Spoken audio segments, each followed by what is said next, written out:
I can take a picture.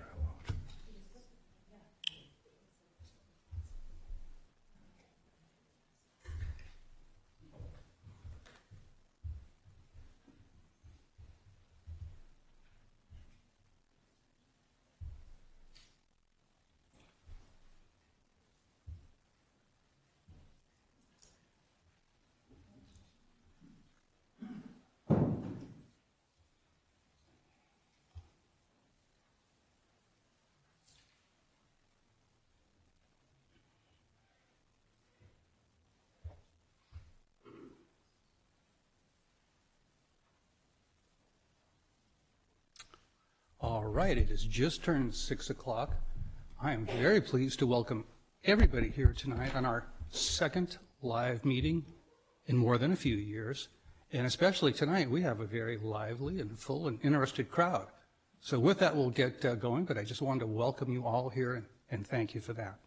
So welcome to our regular joint meeting of the Cotati City Council and the successor agency to the former Cotati Redevelopment Agency for Tuesday, December 13th.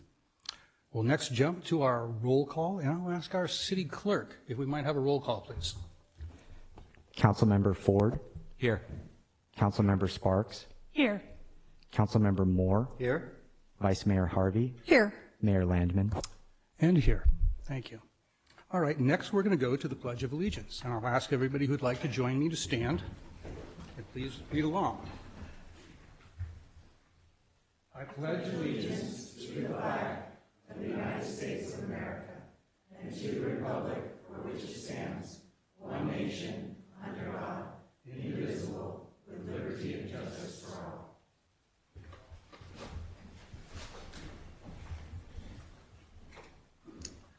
And this brings us to item number 4 tonight on our agenda, which is the approval of minutes and a notice of waiving of reading of all resolutions and ordinances introduced and or adopted under this agenda. This is an action item, so I'll ask first my colleagues if there's any corrections or additions to the minutes tonight. And I'm not seeing any, so next I will be going to public comment. And since we have a new wrinkle here, this is a hybrid meeting. We're one of the cities doing hybrid meetings. I don't know how many there are yet, but so we have potentially some people online as well as you. So I'm going to alternate between going with our local audience and our remote, so everybody has a fair opportunity to either speak first or have the last word. And since you're all here, I'm going to go with you first. Would anybody like to speak on the consent calendar? Oh, excuse me, minutes. And seeing nobody interested in minutes or even potentially the consent calendar, we'll go to our remote audience and see if anybody has any comments for minutes. Thank you, Mayor Landman. Speaking to our attendees on Zoom tonight, if you'd like to make a public comment, please use the raise hand icon.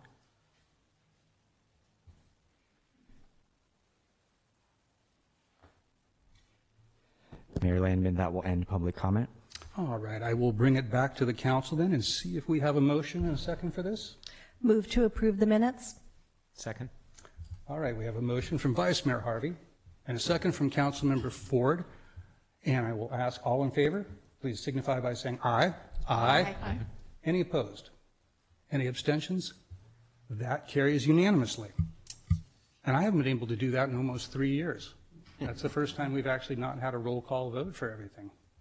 Change of pace. All right, I do have some announcements I need to read to you. Please bear with me. Some of you might have heard these before. We'll begin by saying a meeting orientation for new viewers and attendees. In conformance with the Brown Act and the adopted City Council rules, the meeting agenda includes items labeled as action items, where the City Council will consider the item, and citizens are afforded the opportunity to provide comments relevant to the item being discussed. The meeting agenda also includes a citizens' business item, which is the designated place on the agenda where citizens have the right to say whatever they wish. The City Council may or may not choose to respond to those comments as the government code allows. However, if the City Council declines to respond, it should not be perceived as giving credence to or agreeing with any statements that the City Council or its members believe are incorrect, misinformed, or purposefully biased.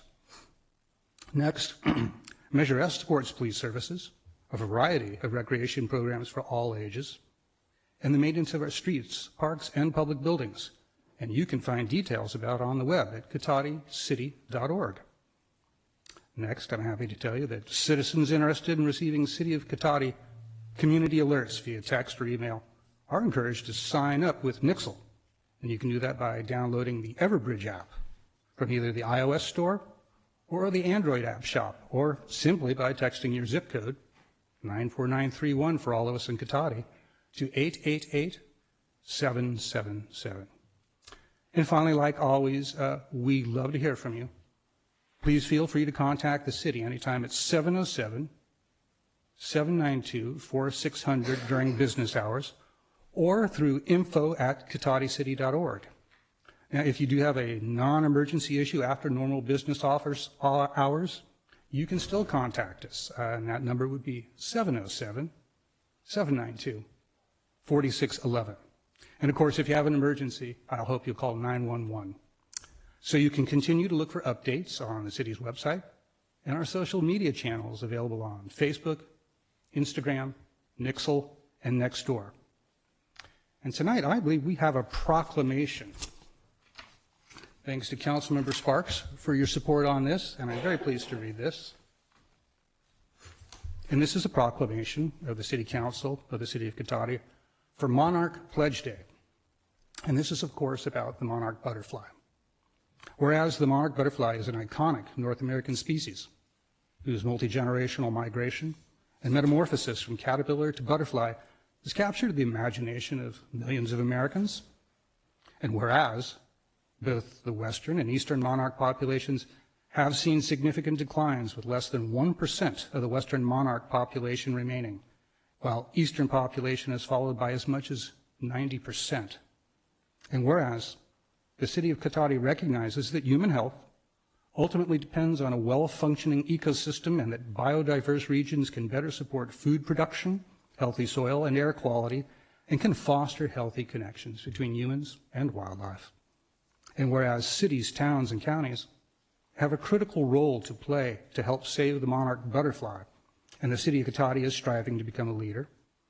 And whereas on April 27th, 2022, Mayor Mark Landman signed the National Wildlife Federation Mayor's Monarch Pledge to officially commit to take meaningful actions to protect the monarch butterfly. And whereas the City of Cotati has committed to issuing a proclamation to raise awareness about the decline of the monarch butterfly and the species' need for habitat, host or support a native cedar plant sale, giveaway, or swap, and adopt ordinances that support reducing light pollution. And whereas every resident of City of Cotati can make a difference for the monarch by planting native milkweed and nectar plants to provide habitat for the monarch, and pollinators in locations where people live, work, learn, play, and worship. So now, therefore, be it proclaimed on this 13th December 2022 by the City Council of the City of Cotati that today is the Monarch Pledge Day in the City of Cotati, and the City of Cotati encourages all residents to participate in community activities that support and celebrate monarch conservation. Thank you. All right, this brings us to presentations, and we do have a presentation tonight. We have a mid-year update from our Chief of Police, Chief Parrish. This is a non-action item, so no action will be taken. Welcome, Chief Parrish. Thank you, Mayor, and good evening, Council. Am I loud and clear? Good, all right. Thank you for allowing me to present tonight. So what this is just a mid-year check-in, and I know it's in December, so it kind of sounds a little odd. I can tell you that for 2023, what my plan is to present the annual police report for the year 2022 in spring of 23, and then follow that up with a mid-year police report out to council in fall. So I know those are just general dates. We'll see how it goes with statistics, with Department of Justice getting back to us and RIPA and so forth. So these things take time sometimes. And remember, from the last annual report, we were moving from the UCR report, the crime statistic reporting of UCR, to NIBRS, which is a more robust statistical report for all crimes, including victims and whereabouts of crimes. And so far for the year 2022, it's hybrid. So we started with UCR. It's blended to NIBRS about May. And that's just not Cotati, that's not only Cotati doing this. We're in a consortium. And then also, as far as UCI to NIBRS, it's not a Sonoma County thing, it's a state of California thing. So should be interesting statistics for next year. So moving out of the pandemic, we are busier. So, you know, more bar activity, more businesses open, just a lot more going on. I wanted to talk about some crime trends. These aren't necessarily Cotati crime trends. They're certainly North Bay crime trends, and certainly California crime trends as well, but I'm going to focus more on what's going on in Cotati and North Bay. So the catalytic converter thefts, those are still happening. Those have been going on for a couple of years. And so the reason they're stealing them is for the titanium properties within the catalytic converter. So there is legislation to combat this theft by trying to identify where the property gets fenced. And I remember long ago when a lot of aluminum was getting stolen, like 20 years ago, when there was a spike in that, the legislature made the recycle companies start taking people's driver's license information. And so there's things in the works. The best thing to deter that is have a cage put on it. You can arrange to have that happen. When this started happening, I'd get to work and the cops kept talking about cat thefts, and I was like, somebody's cat got stolen? And they're like, no, catalytic converter, right? So, but it just keeps, it's a trend that hasn't gone away yet. Something that hasn't happened in my career until very recent times are ghost guns. So a ghost gun is a weapon, a firearm, that is manufactured at home. Part of it is manufactured with a 3D printer, with that technology. Then, like a Glock is almost all plastic. There are metal parts, so they can print the majority of the Glock weapon on a 3D printer and then buy the other parts online. The problem is, and also assault weapons as well. So assault rifles are being cloned, being manufactured as well. Ghost guns, non-registered. So obviously we try to prohibit people from having firearms, right? So not just felons, but some criminal history will prevent you from having a firearm, such as domestic violence or simple assault. You're prohibited to have a firearm if you have a restraining order against you, if you have mental health issues. However, what we're finding is they're manufacturing guns on their own, whether they're prohibited or not. And it's prolific. So North Bay, we're pulling these ghost guns off of people all the time, and regular guns as well. Just recently, we had a police sergeant, like a couple weeks ago, we had a police sergeant on a vehicle stop. There was a ghost gun in the car behind the gentleman on the seat. He was a convicted felon. It was a ghost gun. It was a Glock with a high capacity magazine. The sergeant got the guy out of the car and handcuffed him and discovered the firearm later. And the gentleman made a comment to the police sergeant that the sergeant had the drop on him. So I don't know, the sergeant was assuming that maybe this guy was going to attempt to use the ghost gun, but it's prolific. Sideshows. So I know we see these in Oakland a lot and San Jose. They are working their way up North Bay. They usually occur in Santa Rosa. However, in Cotati, we catch them gathering up to work their way to Santa Rosa. So we've caught them at Lowe's. We've caught them at the car wash on Wolford, several cars.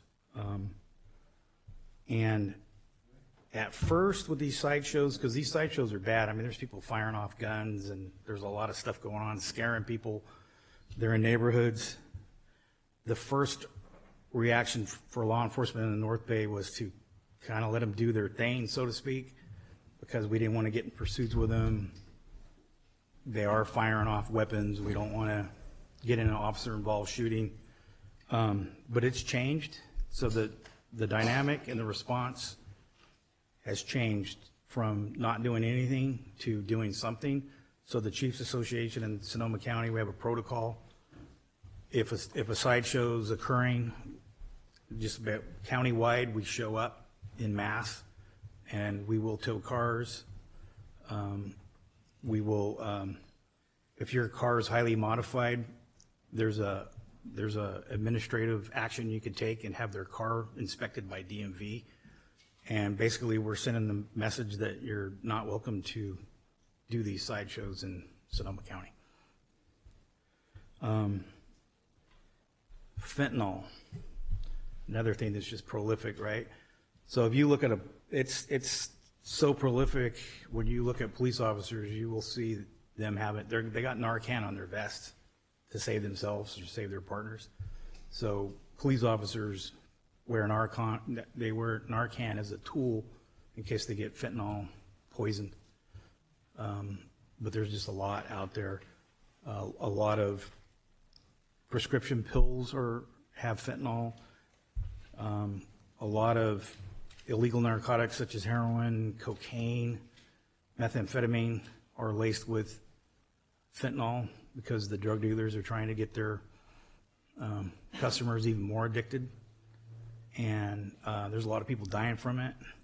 And I hate to share all this good news with you, but it's just a reality of what's going on right now. Retail thefts, so we see those a lot in the media too. Here in Cotati, Lowe's, there's quite a bit of theft that occurs at Lowe's. Sometimes we catch them and sometimes we don't. With our automated license plate readers, it took a while for us to get those dialed in because there's just a lot of technology with those license plate readers. We had a GPS issue, but within the last 9 months, we've recovered 10 stolen automobiles, and half of those were occupied, so there were arrests associated with that. It's a really cool tool. There was a stolen truck at Lowe's, so the gentleman driving the stolen truck was inside, and because the license plate reader got to detect this stolen car while it was stopped, our officers were able to take this gentleman in custody without getting into a pursuit and all those things. The other 5, so 5 were occupied, the other 5 were just parked somewhere and we're driving around, and it pings the computer in the car to let the officer know there's a stolen car around. And we're finding that they're stolen anywhere from reported out of Sacramento to Santa Rosa. So, but the majority were local, and people are very happy to get their automobiles back when we get that. We have a detective now. So we haven't had a detective in my time here at Cotati. And so Carrie Peoples, our community service officer, she was the custodian of evidence. So what I've done is replaced her with a detective upon her retirement she had 33 years of service at Cotati. And so now we have a detective, which is going to make us better. We had an attempted murder, not like at the end of summer. This one was a little different. So this was a married couple, and we had a report of a man chasing a woman down the street, and he had a knife. And it started in the county. They lived in the county, but they ran into the city. And this attempted murder was a stabbing, and I'm surprised she survived because some pretty vital parts were punctured during this. And this was all caught on a Cotati Citizens Ring camera, audio-visual evidence of that. So That occurred. That's an ongoing investigation by us. I don't know if you saw in the media, council, that we had a homicide jury trial. So in 2019, we had a homicide in Cotati. It was a very violent homicide involving a firearm, handgun. And so the pandemic, we're in 2022, and this homicide happened in 2019, but the pandemic has slowed down the courts, just like it's slowed down everything else. We did have a homicide jury trial, and we got a second-degree murder conviction and a firearm enhancement, and the sentencing is actually this Thursday, is the sentencing. But our officers our department did a job well done. As you remember, we started a mutual aid team because the sheriff's office was no longer going to conduct critical incidents for us or critical crimes. And so we did it on our own. Rohnert Park did help us with the crime scene, so I do appreciate their help as well. But so we can do this without the sheriff's office. And then speaking of mutual aid, so we've deployed I got to tell council in the annual report when I deploy that command van that is apparently military surplus equipment somehow. We did deploy it. We helped the city of Hillsburg with a crime scene, and we helped the city of Sebastopol with a crime scene. So we did deploy our people in the command van and helped out our fellow small city police departments. We did have our area officer meetings this year. We had 2 of them. They were by Zoom. I hope to move maybe hybrid in the future. I know there's some ideas with the ad hoc committee to enhance participation in that, which I'm all for that. We're moving around to different beats. Right now we're in area 3 is the concentration. And I wanted to share some things with you that are going on as far as our staff. So these are accommodations for our police staff. So on June 27th, there was a woman who was the victim of domestic violence. She was outside her home. She was injured, and there was a lot of 911 calls coming in. And I want to point out, when I talk about staff, you'll hear me talking about dispatchers getting an accommodation with the officers. That's the first line of defense, right? So the 911 call takers got to get all the information if things are going to turn out the way we want them to. So things can't be missed. So this, I'm going to speak of accommodation, the one in June, with Sergeant Gallo, Officer Ryan Rinke, and then dispatcher Christina Montoya. So this report of this woman outside of her home injured, she was a victim of domestic violence. We responded, basically surrounded the house. The officers could see in the house and see that she was visibly injured. They were trying to get to her, get her help. Her batterer would not let us in. And in fact, at some point, the batterer had a golf club and was threatening officers. So we called for Rohnert Park and SSU officers as well. Long story short, this was obviously with this individual with the golf club. He was known to us. He's a known meth user. He was drunk. We believe he was high on meth, had a golf club. This could end up very bad. Our officers did not use lethal force. What happened was it ended with a deployment of the taser. And so we got him in custody, and we got her. She had to go to the hospital. She was in the hospital for several days because there was some significant injuries. So basically it was a rescue of a domestic violence victim. Our new detective, Anthony Garber, this is a commendation from me to him. This was July 12th. And I'll save you the gory parts of this. But so There was 911 calls again coming in. There was a woman being attacked by a pit bull. And this was a full-blooded pit bull. And this was another domestic violence thing where her estranged boyfriend was gone when we got on scene. But anyways, she was being mauled by this pit bull. And this is like a full-blooded, like 80-something pound pit bull. And I mean, her injuries were significant. And so Detective Garber was first on scene on that. And she was down, and the dog was mauling her. And I don't know if I would have done what he did. He couldn't use deadly force because the dog was on top of the woman. He basically lined himself up behind the dog's head so the dog couldn't see him. And this is all on body-worn camera, by the way, right? So this is not, this is all captured. And he ran up there and grabbed the dog's collar, and he pulled his pit bull off of her and put the pit bull in the patrol car. She got transported. She was in the hospital for a long time. So it's not stitches now, it's staples. It was like 200 plus staples. I think he saved her, but well, I guess we'll never know.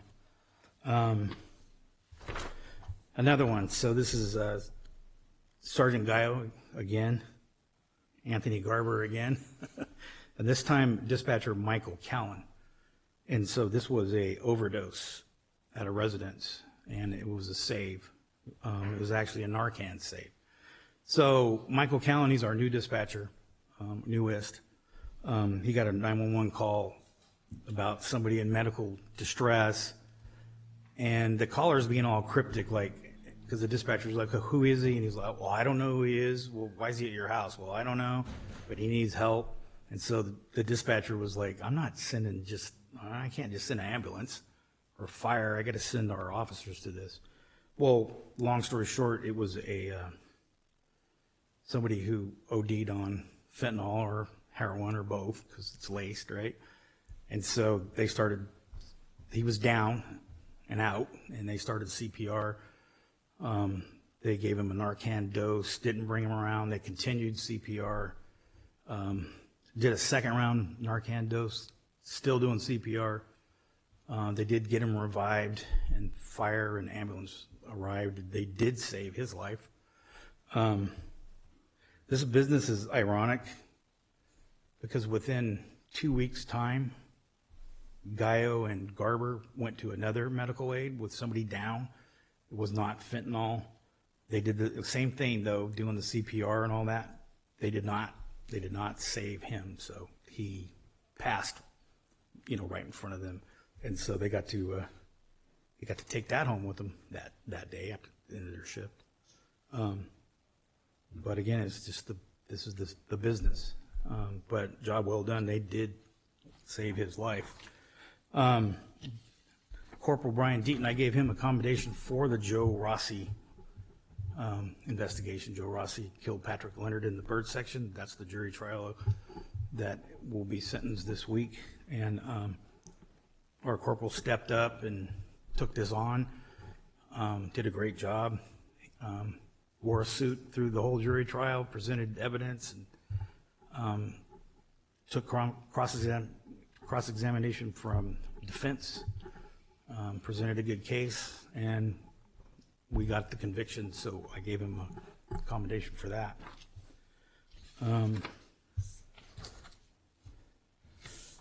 One more.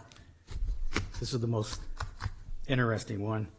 So this is a letter of commendation to Officer Ryan Reiki, Dispatcher Christina Montoya, Dispatcher Adrian Magoon, and Sergeant Tyler Wardle. So this is kind of a long story, but I'll make it quick. There was a woman reported missing to Cotati Police Dispatch. So this missing person, she has a residence in Napa, and she has a residence in Oregon. And her mother was calling the Highway Patrol to report her missing, and also the Oregon State Police or Highway Patrol, whatever they have up in Oregon, to not only report her missing, but to see if she was contacted by either state agency in California. They told her no. They recommended that she report her missing in the last place that she was known to be. Well, she works in Cotati. And so they knew that she was at work in Cotati before she was missing, and that's why Cotati Police Department was contacted. So she was traveling to Oregon, and she was overdue. For some reason, she visits people in Eureka when she goes to Oregon, so she wasn't going on the 5 or the 101, but she was up in Eureka. And then she's known to take some back roads to get to Oregon. And she was missing. So Ryan Rinke discovered that her credit card was last used in the city of Eureka. So he was talking to Eureka police there. The dispatchers helped ping the missing woman's phone. And she was up in Hoopa Valley, wherever that is. Sounds like our city attorney knows where that's at.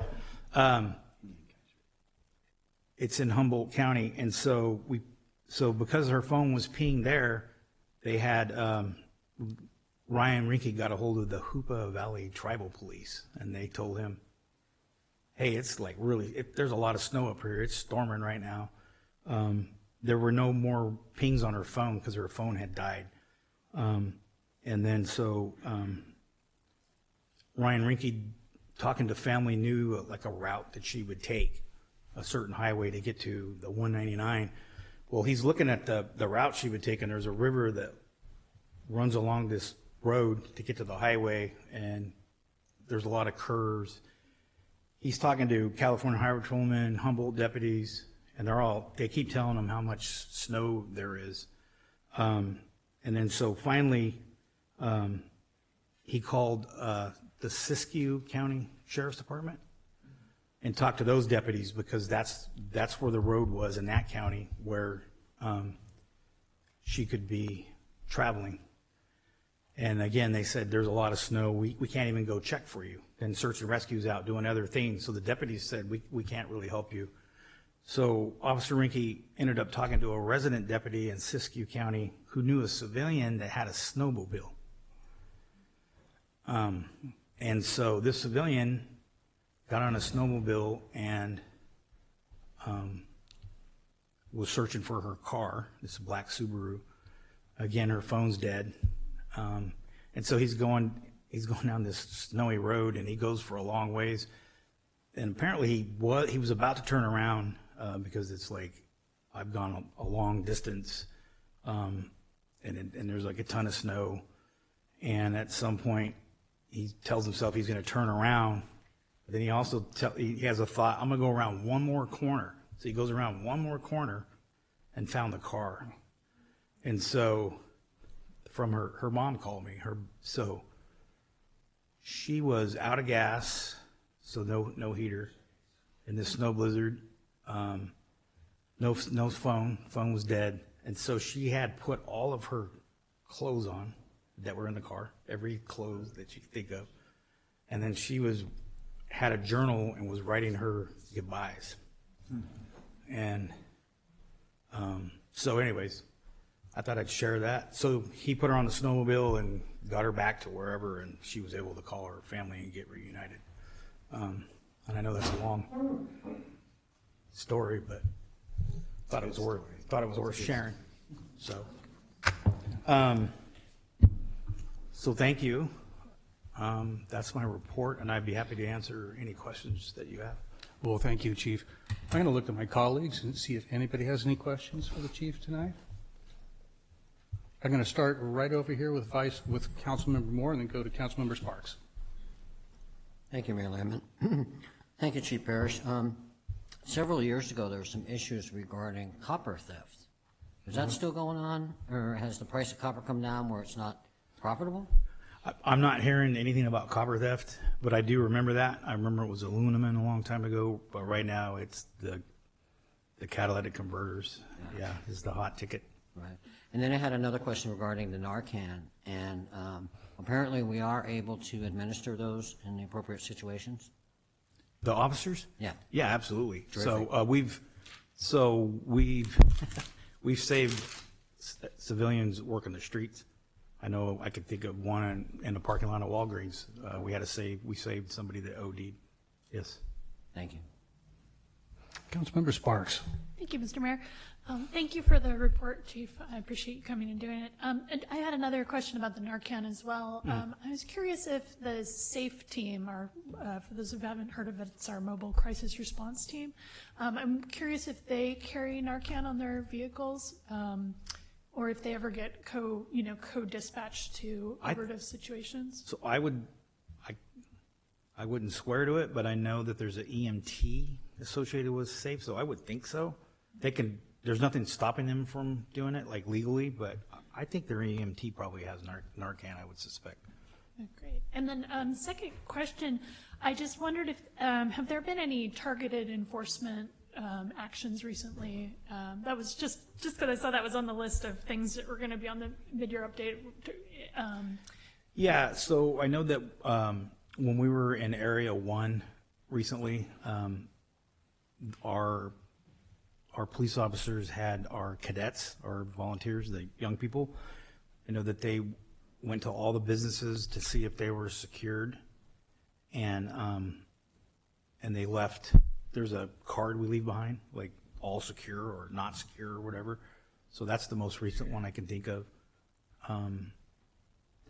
We have 2 people in training right now. We have 2 officers in training. We're getting close to getting them on their own.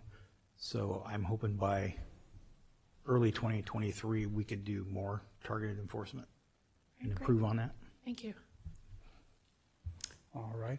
I'll just thank you for that report. I will say to the audience, I don't know, we mention every time our city Facebook page, but we also have a Cotati Police Department Facebook page. And anybody who lives here is interested in what's going on in your community, in your neighborhood, and some rather fascinating stories like some of the things that you shared tonight. It is there, often with some interesting pictures and text, and it's a good resource. And I'll just point out that, the stories we heard tonight from you all point out a lot of them show a little extra effort put in by employees, whether it's the officers or the dispatchers, usually both working as a team. And that's the thing that several times has made a key difference for people. And I'll just point out that's a key benefit that we have here in Cotati with our own local police department and our own local dispatch system. It serves us well from my personal perspective. So thank you for that report, Chief. All right, so that completes that. So we are complete with presentations. We're up to item 8, which is approval of the final agenda. This is another action item. And I'll ask the city manager if we have any changes that he's proposing tonight. Thank you, Mayor. Yeah, there's one change that I would propose. It's just a quirk of the way the council rules are structured, but for tonight, I think the meeting would flow better if we moved items 13 through 16 up in the regular agenda to place them after 12A. So do 12A and then items 13 through 16, and then resume in the agendized order from there. I was going to suggest the same thing, so thank you for that. All right, if there's agreement from the council, then let's see, this is an action item. No questions from the council? Seeing none, then we're going to open to public comment, and we will start with our remote audience first, if we could. Thank you, Mayor Landman. Speaking to our Zoom attendees, if you'd like to make a public comment, please use the raise hand icon. Marjorie Crump Shears, please go ahead. Good evening. Thank you, Chief Parrish, for that report. I was particularly interested in hearing some of the actual action that our police officers have been involved in.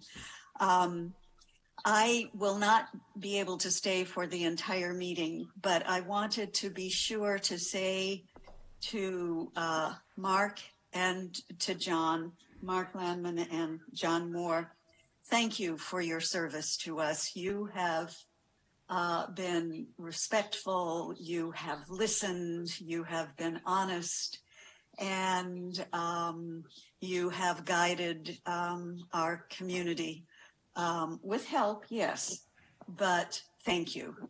And to the 2 new council members who are coming on. Yay! That's it. Happy holidays, everybody.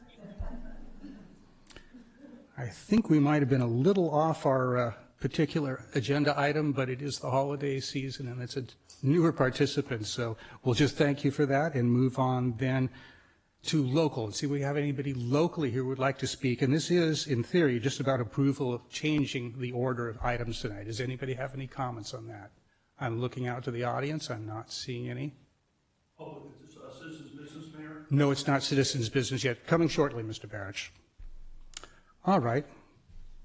So let's see. So this is an action item, so we will need to have a vote. So I'll see if I can get a motion and a second on this. Move to approve the changes suggested to the agenda. Second. And beaten by just a second, Mr. Forrest. So we have a motion from the Vice Mayor, seconded by Councilmember Sparks. Nobody as yet tonight has been able to beat the Vice Mayor, though. So with that, I'll ask all in favor of the approval of the final agenda, signify by saying aye. Aye. Anybody oppose? And any abstentions? Seeing none, that does carry unanimously again. And now we are to citizens' business. And I do have something to read first for everybody, and thank you for that. So, citizens' business. Any member of the public wishing to speak to the council on any item or items listed on the consent calendar or any matters not listed on the agenda that are within the subject matter jurisdiction of the council may do so at this time. Pursuant to the Brown Act, the council is not allowed to consider issues or take action on any item not listed on the agenda during this period. Pursuant to City Council Policy 2021-01, comments of any member of the public are normally restricted to a total of 3 minutes in length per person for matters not on the agenda, and a total of 3 minutes per person in length for any and all items on the consent calendar.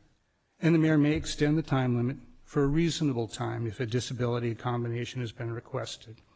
So with that, we're going to open to citizens' business and public comment on consent calendar items. And I'm going to start here locally first. Let's see, and I do see a hand there, and you actually have a card too, so I'll welcome Ms. Alderman up, Lori Alderman up first.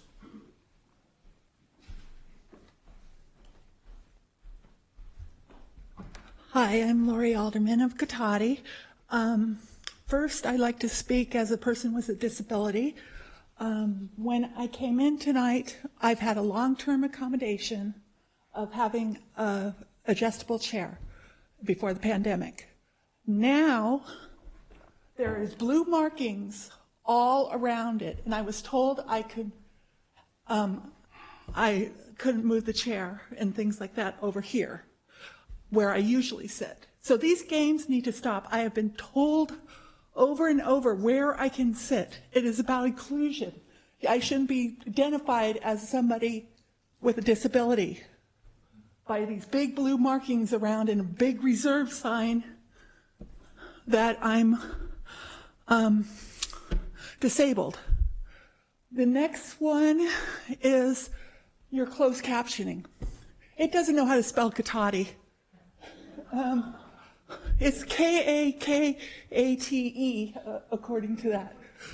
It's been horrible for months. It's improved somewhat lately, but you need to work on your closed captioning because it used to be garbage coming out when you first got it.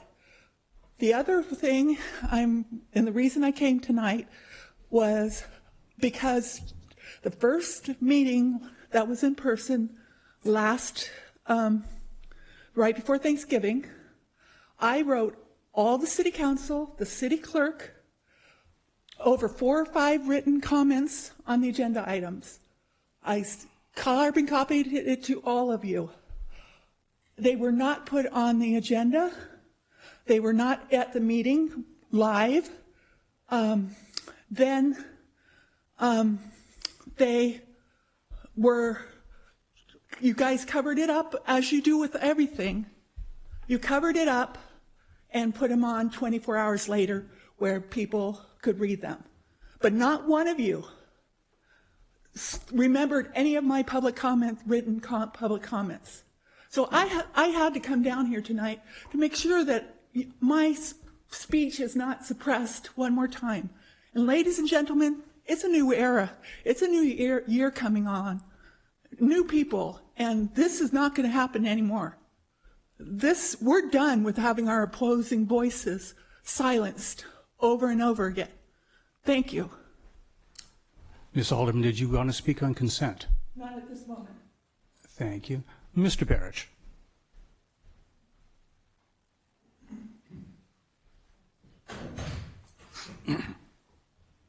Thank you, Mayor. Good evening, Council. For the benefit of the audience, my name is George Barrich. I'm a former city councilman here in Cotati, and I'd like to speak on, at this time, the police chief's report here. The first thing that comes to mind is that I've worked with former police officer, community officer Carrie Peoples for years, and if her position has been eliminated, and in lieu of her position, we have hired a private detective, what was Carrie Peoples doing all these years? Was her job insignificant? Because I think we need a little bit of explanation here of how we eliminated one fine police officer and community officer for a detective. It kind of begs the question. The other issue is when we talk about police staffing and crime, which is rampant across this country, I'd like to bring back the issue that it was Mark Landman and John Moore who supported Black Lives Matter, and very vehemently did, which was all about defunding the police, reimagining policing, all the marches down the city streets of Minneapolis and New York of what do we want? Dead cops, what do we want them now? Okay, so we've come a long way, but that was the situation. And to hear the chief talk about policing, I've been neighborhood watch captain in my neighborhood for some 20 years. And it's been years since I've been called in for a meeting with the organizers of Neighborhood Watch in Cotati for years. Normally they're unprepared. I bring in materials from the Department of Justice on Neighborhood Watch that they've seen for the first time. They know nothing about it.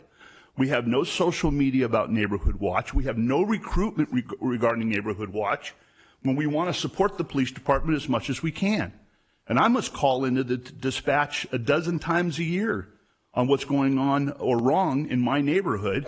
So it's a viable program, but it's being ignored by the police chief. At least George Barrich is not getting any emails, which I'm not surprised. But if I would like to be put back on that email list.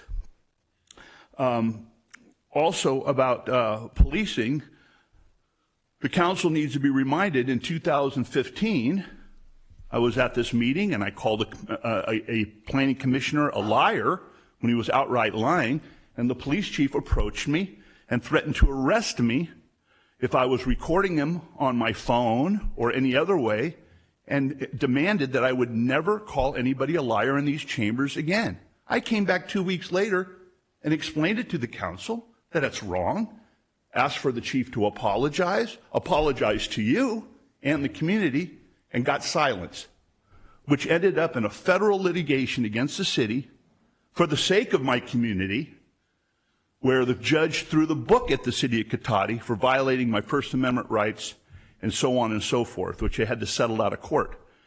We don't seem to have been learning very much over the years about policing and about responding to taxpayers and citizens in good standing who are trying to do the right thing. We've seen a police cover-up for council members. We had Officer Eric Bilsich filed charges, file report against Mr. Landman. Mr. Barrich, I'm going to ask you to wrap right at up. the right time. We're talking about you. You're 45 seconds over, so Okay, please thank wrap you, it up. sir. All right, thank you. I have been gracious to you. Did you want to speak on consent, George? Thank you. You're welcome. All right, let's see. Anybody else in the room like to speak on public comment or consent calendar? Going once, going twice? All right. We're going to go to our remote audience now and see if anybody would like to speak.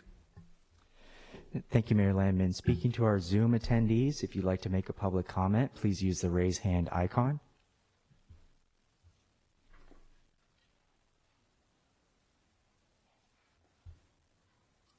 Mayor Landman, that will end public comment. All right, thank you. So we'll just bring it back. Let's see, a couple of quick responses, and staff can jump in if they feel they need to, any of my colleagues. Yes, our initial translation software and contract we had was actually much worse than you said. I don't think there are enough superlatives to say how awful it was. There was some amusement to it, but it wasn't much help. We actually have been for quite some months now using Zoom, and it's much better. It probably needs to learn to spell Katati, but the nice thing is I watched it. If you needed to use it, you could actually make sense of the meeting, so it is a good improvement. We do have a designated space now, and that's not to set people apart or create dissension, but it's to make sure that space is saved. You'll notice tonight, there are very little spaces. If we had not reserved those, that space wouldn't have been open. And the idea is for people who want larger, especially those chairs, to take that space, there's room for other people to sit in the regular audience. So that's the goal behind it. It's nothing malicious. It's hopefully for a good cause. Let's see. Oh, your comments were at the dais at the meeting here, and I know they were in the back of the room at the last meeting, so I can tell you that. And lastly, let's see. Yes, I did support Black Lives Matters, if that's anybody's interest. But if anybody knows me, has watched me in the last few years, or any of my years as a council member, you know I am supportive of the police, and I've never called to defund them.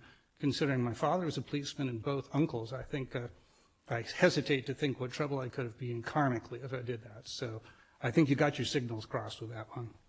So with that, let's jump then. We have a vote to take on our consent calendar. We have 4 items tonight, Council, A through E, and I'll begin by asking if anybody has anything that they would like to pull. Not seeing that tonight? Excellent. All right. In that case, then, you know what I'm looking for. Move to approve the consent calendar. I'm just telling you, you're going to have to be quicker if you want to do this. We have a motion by the Vice Mayor. Do we have a second? Second. And a second. This side is really doing good tonight, guys. You're going to have to. And a second by Councilmember Ford. All right. They'll get over it. There you go. There you go. And we're going to shake that up anyhow pretty soon, so that's all going to change. So, all right. So we have that. Can we have a, let's see, all those in favor of passing the consent calendar signify please by saying aye. Aye. Aye. Any opposed? And I will ask any abstentions. Not seeing any. Consent calendar does carry unanimously tonight. Thank you, Council. All right, this does bring us to direction on future agenda items. This is item 12, or excuse me, item 11. And I'll ask if anybody has anything tonight. I actually do. And bear with me. I think you'll remember this, Council. This summer, we sent a letter of support for Senate Bill 940 by Laird, which moved a 30-year-old state-imposed loophole that blocked our local mobile home rent protections that we enacted here years ago. Also, as a representative of the council and the city to the Sonoma County Mayors and Council Members Legislative Committee, I also brought the issue there, and we sent a letter of support as well, and happy to say that SB 940 did pass and was signed by the governor. But during this process, we learned something interesting. That while we in Santa Rosa have similar rent protection ordinances that base their protection on the San Francisco Consumer Price Index, what we discovered is in making that basis, San Francisco actually uses 75% of that price index, not 100. Santa Rosa immediately moved to making those changes. I suggested this here, and we just discussed that it might be beneficial to wait till Santa Rosa did the legal work for us. I'm proud to tell you tonight that Santa Rosa did pass a first reading this after our last meeting. So what I'd like to do officially tonight is add this to our future agenda. Obviously, in consultation with the city manager, we discussed this is too complex just to be added immediately. So you and the new council will look at this at our next strategic planning waiting and decide how you want to weight it. But I'm hopeful you'll be supportive of that. I think it'll actually make our rent protection ordinance do what it was supposed to do and provide, hopefully, a benefit in a tough economic time for folks that could really use it. So thank you, Council. All right, let's see. So that takes care of future agenda items. Thank you. We are to our regular agenda. And tonight, our first item in the regular agenda is item 12A. This is a 2022 review and a 2023 work plan presentation for the Veranda Fletty Ranch. So I'll ask if we could have our staff presentation, please. Thank you, Mayor, members of the council. So Before I start, I'll just also mention that we have some people here with us tonight. We have Aishwarya, representing Sandy Loam, one of the co-licensees out there, and one of the authors of one of the work plans for Sandy Loam. And also Dustin is with us as well, representing Farmster. So they're both here with us tonight, and I think they're going to have some comments after my initial staff presentation. So just as way of background, the city purchased the 4.4 acre Veranda Flitty Ranch in 2008 through an open space matching grant. And as the recipient of funding, the city is required to provide a 50% match for the property purchase. And this is memorialized in the matching grant agreement, and also as part of the process, we agreed to the recording of a conservation easement on the property, which outlines the types of uses that are allowed on the property and the types of uses that are prohibited. But essentially, in a nutshell, the types of uses that are allowed are agriculture, education, historical purposes, like historical elements, that type of thing.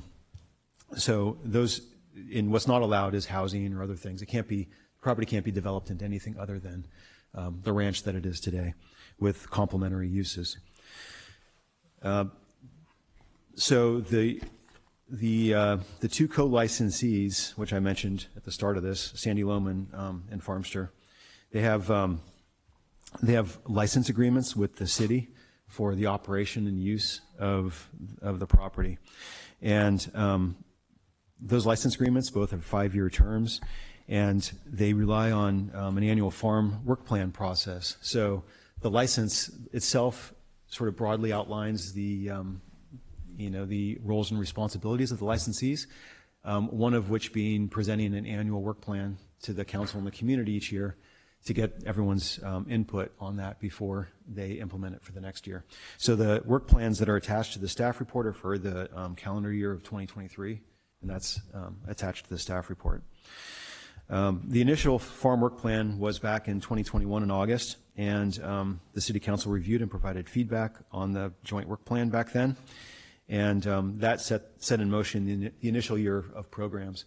And because Sandy Loam was a new licensee joining Farmster, there was a lot of, the first year of work plan was a lot of experimentation and trying different things out, seeing what the community wanted, what they wanted more of, maybe what didn't work as well. And so the first year, I'd say, was characterized with a lot of great programs that did great, and then some that just seemed like maybe not worth continuing. So we're, as we get into these work plan cycles, we're learning more each year. So the work plans that are attached very much respond to everything we learned in that first year of the work plans. And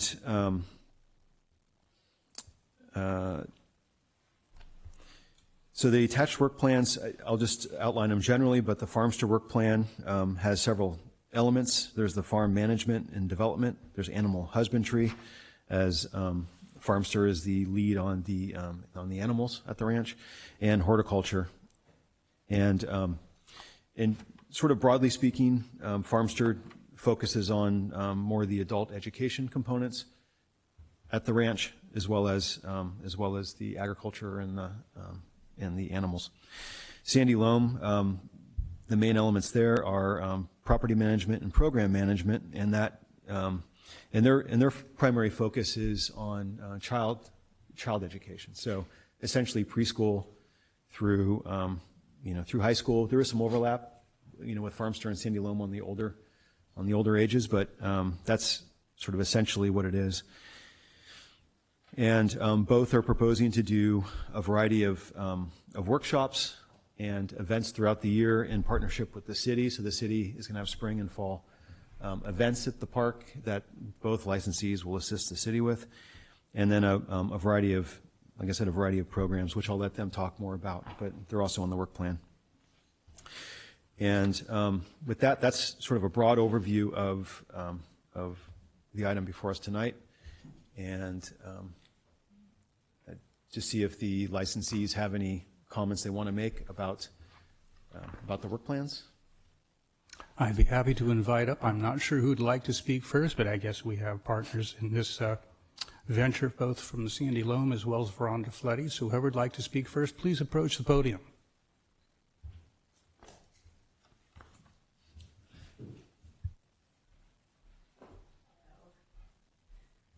Hello, my name is Aishwarya Kancharla. I've had the opportunity to meet some of you, but I wanted to take a minute to go over a little bit of my background. So I am Sandy Loam's administrator and property manager, and I operate an organization called Amama Tati, through which I operate 2 preschools, a Rainbow Bridge Montessori right here in Katati and Bright Skies Montessori in Pengrove, as well as Sandy Loam, which provides sustainability-minded enrichment programs for youth at Veranda Fletty Ranch. So Amama Tati mean grandfather and grandmother in my language, Telugu, which was my first language growing up in rural India. They were the primary inspiration for me starting my educational organization. My grandfather was functionally illiterate, and my grandmother had a 3rd grade education. But they weren't defined by this. They believed in serving one's community and tried various avenues, including politics, before realizing that for them, true service and true change occurs in the field of education. And they started a school for orphans that expanded to serve the community in general, and I went to school there for part of my childhood.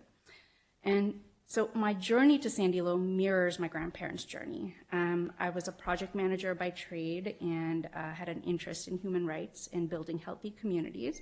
But I started to see that the children in my own local community will have to bear an unprecedented burden of having to adapt to climate change, and that I could serve my community by providing young people with the knowledge and skills to build a sustainable world.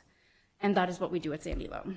We provide young people with educational and recreational programs that teach them how they can live in harmony with nature. Our camps and enrichment programs primarily serve school-age children, so that's transitional kindergarten, all the way elementary school children and above. These programs are provided in a facility that is licensed by the California Department of Health and Human Services, the Community Care Licensing Division. So basically they've licensed the farmhouse at the ranch, as well as one of the enclosures as the playground for the children. We also provide community education and special event programs that range from hosting field trips and workshops, and we also just implement really fun farm-themed recreational events. So in implementing this programming, I'm joined by my colleague, Tammy Eaton, who is Sandy Loam's kind of heart and soul.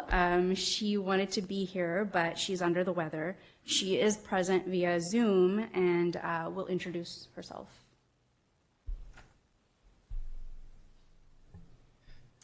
Tammy, you can go ahead. Okay, my name is Tammy Eaton. I'm the director and lead teacher at Sandy Loam. I grew up camping all over the United States. My parents instilled in me their love of nature and the outdoors. My grandfather had a dairy farm in upstate New York that I visited often, and I learned to love and care for animals there and continue to do so at every opportunity that I could find.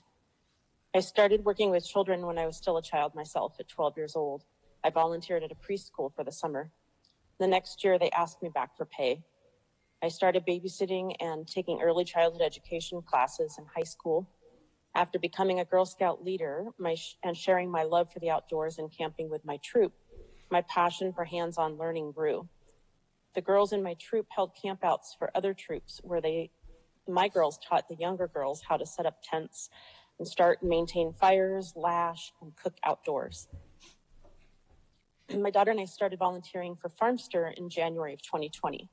We were at the ranch within hours of when Nani, the baby calf, was born, and had the opportunity to save a hawk from a water trough, and we hatched RJ, the rooster, in our own living room. The experiences that we've had at working at the ranch have been priceless. When the opportunity came up for me to be able to work with Sandy Loam and share my expertise of farming animals and nature with so many children, I couldn't pass it up. I am passionate about the programming, and I truly believe that what we are doing is helping these children to learn to care for and appreciate their environment and all the creatures within it. Thank you. Thank you, Tammy. So I'll just dive right into this. Before I present what is in our work plan for 2023, I hope to go over a few highlights from this year. Is it possible to pull up the work plan? So I just meant the actual work plan that's in the staff agenda. There's just some great photos. So 2022 highlights. The emphasis for our programming was that we would implement events and programs that were either free or affordable. And one of our foundational programs was our field trip program. And we implemented that field trip and chicken keeping program focused on the early childhood education community. And essentially what would happen is preschool teachers would bring their classes to participate in guided experiences at the ranch. The program was sponsored by the city of Cotati, so the children and those preschool teachers paid nothing. In total, we served 147 children and 70 adults. The adults were teachers or parent volunteers on monthly field trips. The majority of the kids attending the program attended multiple times. So of those 147 children, many of them attended as many as 8 times throughout the year. And we designed the program that way so they would have kind of an in-depth understanding of the material that we were trying to present, and also that they would be connected to the ranch. It's such a beautiful property. We wanted them to feel like they had ownership in it.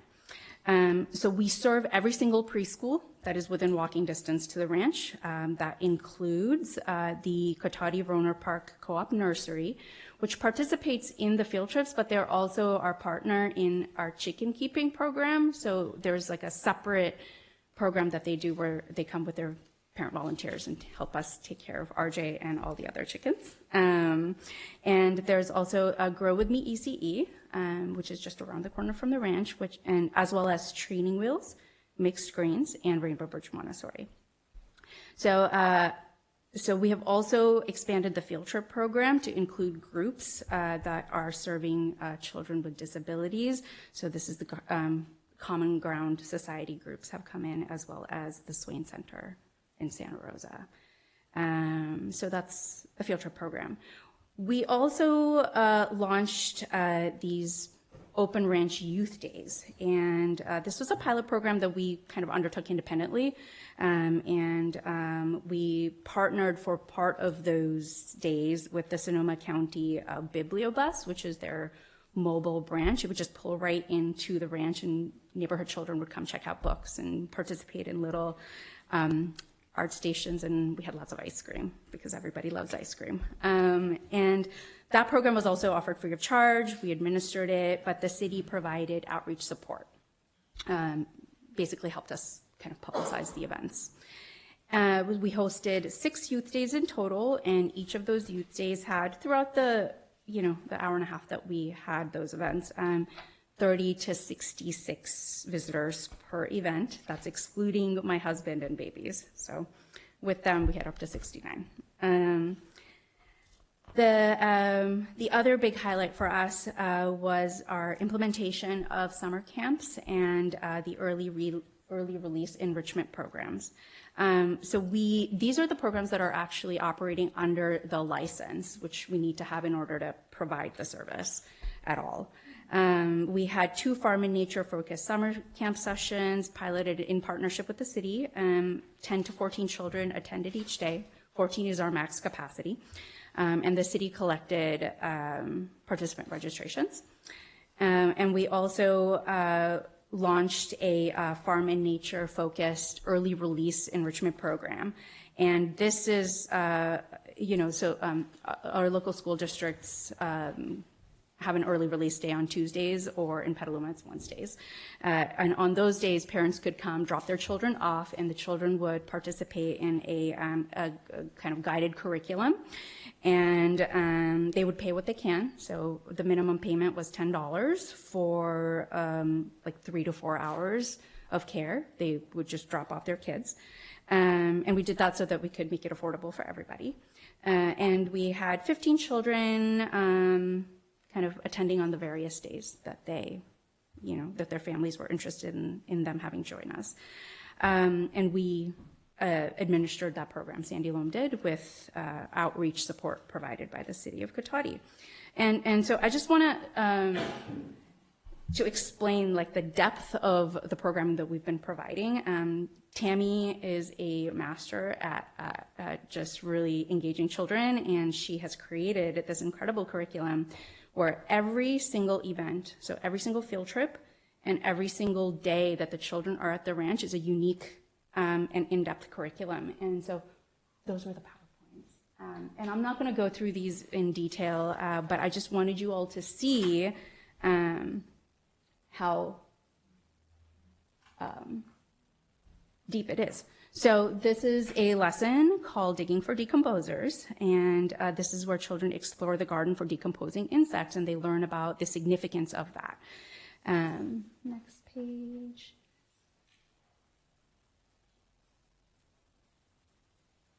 This is a fun one. It's Adapt a Seed. In this lesson, children learn about how seed disperse, and they also created an experiment, or they experiment with how they can how seeds disperse. So can they get a seed to float in water? It's fun, but it's also incredibly informative. And then the last example is who's been here?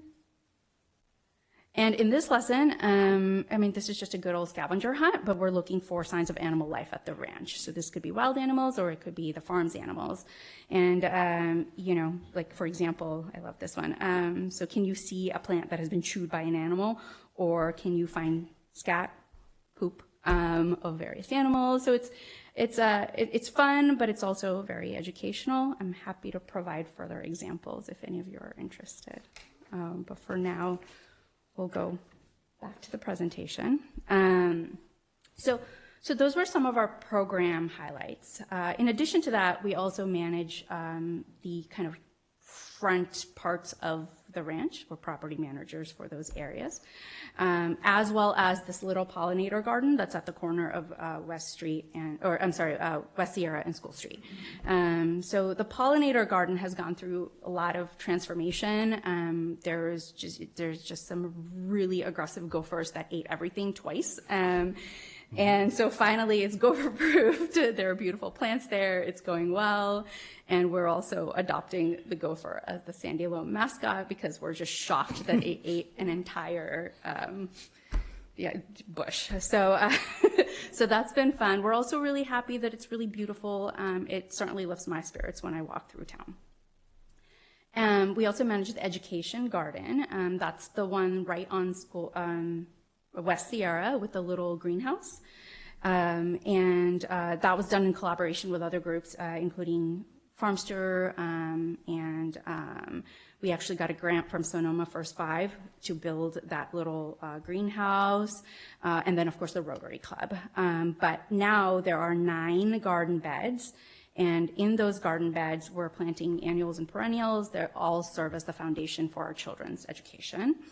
There's a chicken coop which hosts 10 chickens. Actually, it's less, but and then there's RJ the rooster, so that's used for our chicken keeping club. And the greenhouse is already starting to produce plant starts. So we will at some point start escalating that operation and either sending starts home with people or just planting them. The old oak tree has been maintained, and it's like fully safe for everybody to be under. The other aspect of what we do is manage the fully licensed facility and playground. So we applied for and got the license from Community Care Licensing to operate our camps and enrichment programs in that facility.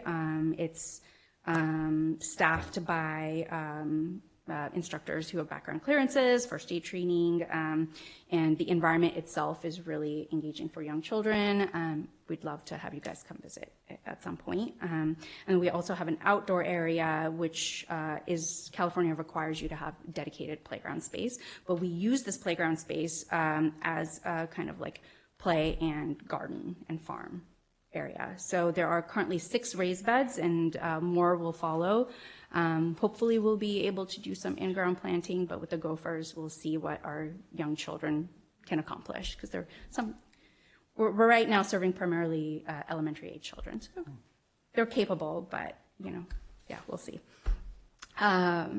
So those are our program highlights, and I'll just kind of dive into our work plan for 2023. So I'll start with property management. It's pretty much the same as what we were doing in 2022. We are managing the publicly accessible, most of the publicly accessible areas of the ranch for safety as well as aesthetics. And we are continuously monitoring and providing oversight into the property's functionality. We manage vendors and contractors as well. We have a seasonally responsive landscaping plan. So we have an outside contractor who comes and he does kind of like the main kind of grooming of the property, and then we do all the kind of fine tuning of what we plant there. And we also have janitorial services that we manage. We also have quarterly tasks that are listed in this work plan, but really it just depends on what the property needs. It's a beautiful space. It's very dynamic, and things change year to year. So we'll do whatever is necessary in close coordination with the city.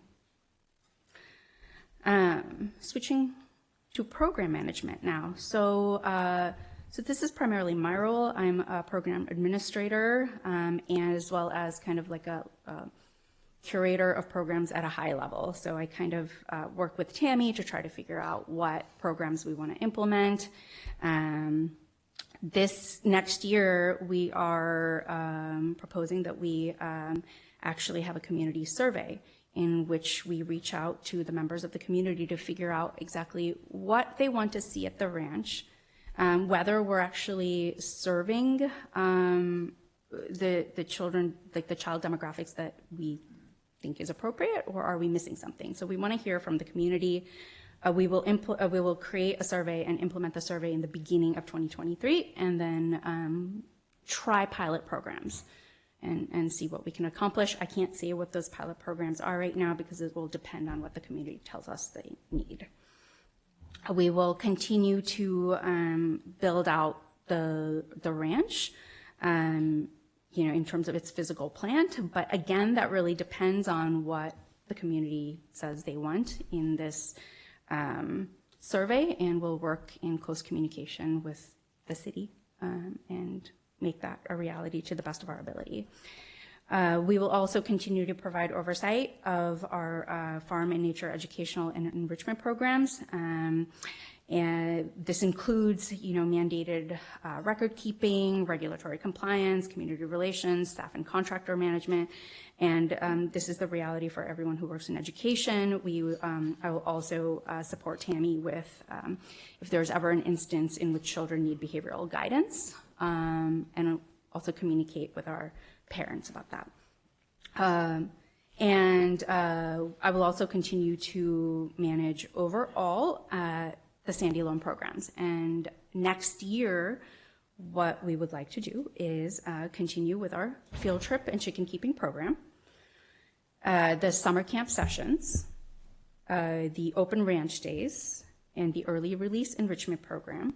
And we have a fun spring camp out program that I'll describe in a minute, where we're actually would like to have a little camp out where we can teach children about how to camp in nature, children and their families. We have 3 workshops planned. We've got 2 youth gardening programs in the spring and fall, and then 1 birds workshop in the summer. And then 2 festivals, a spring festival and a Halloween fall festival. So there is, if we could pull up this page, the program summary. Thank you. So I'm not going to go through this in detail, but I just wanted to show you kind of the overall scope of what we're proposing here. You can get a glimpse of the extent of what we're accomplishing. The programs will continue to be free and affordable. They will continue to link the community to farms and nature. And there will be youth programs at the ranch 5 days a week. So every weekday, we expect to see some type of activity. You can see a month-by-month breakdown of what activities will be happening during which months. Right there.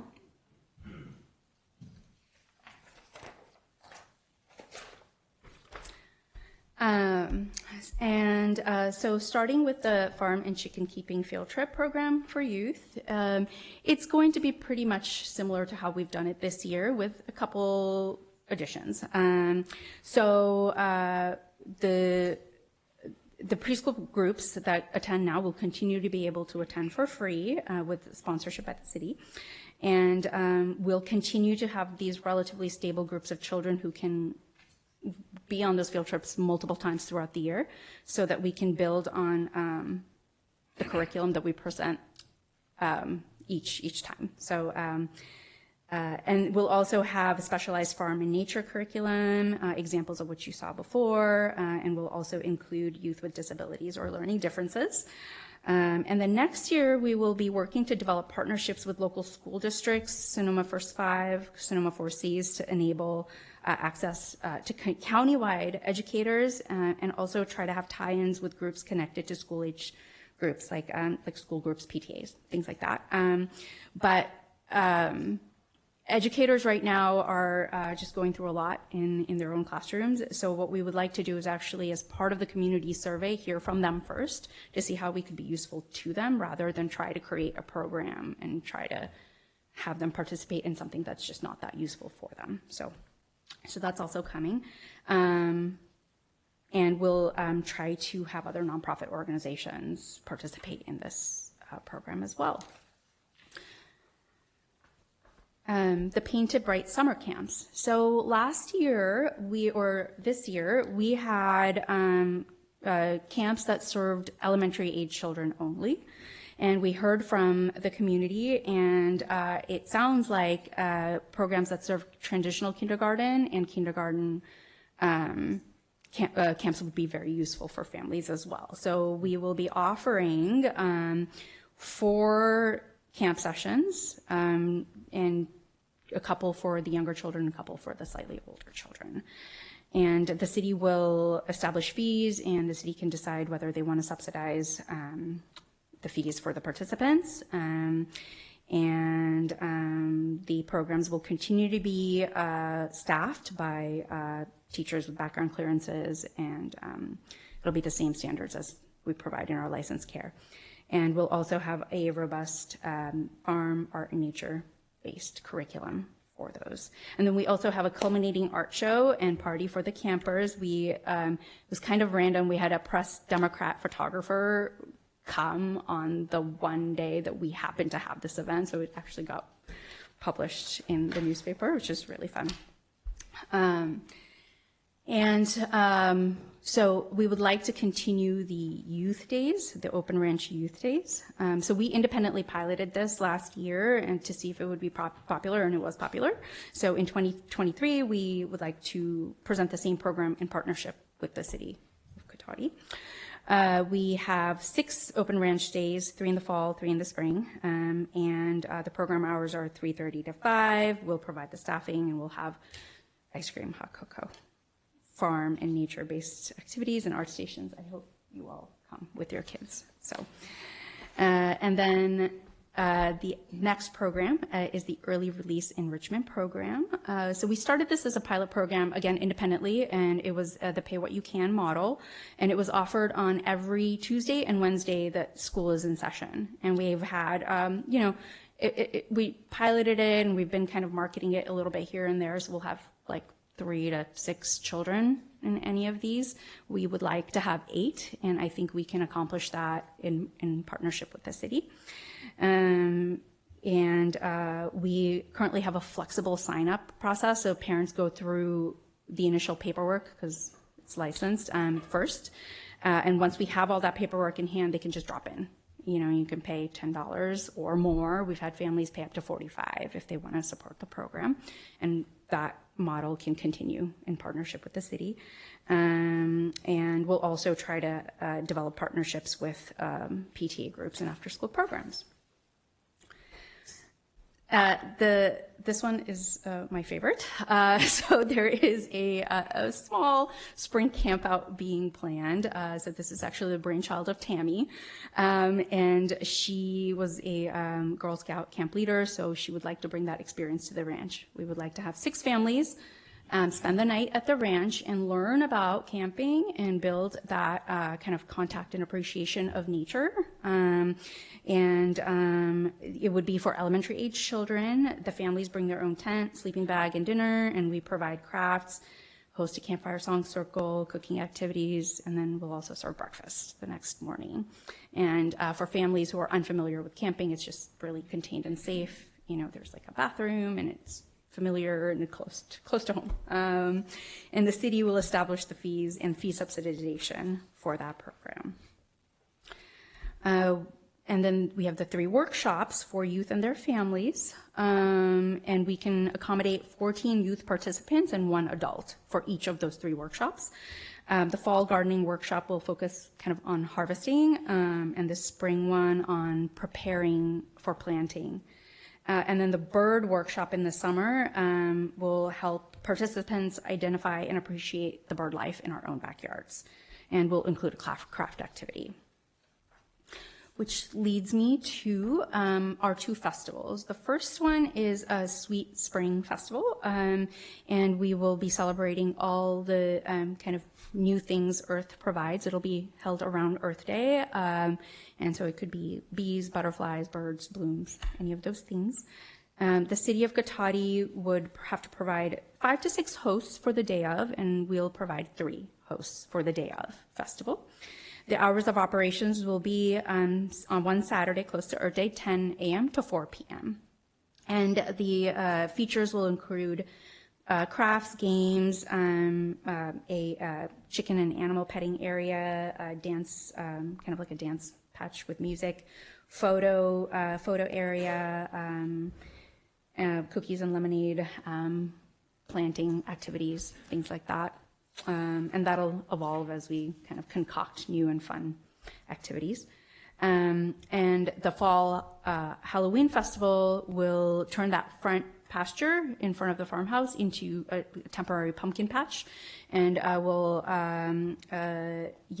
incorporate the pumpkin patch into our farm and garden plan throughout the year. So we're going to start in the spring, actually. And that will be held on 2 consecutive weekends, Fridays from 3:30 to 6 p.m. and on Saturdays from 10 to 4 p.m.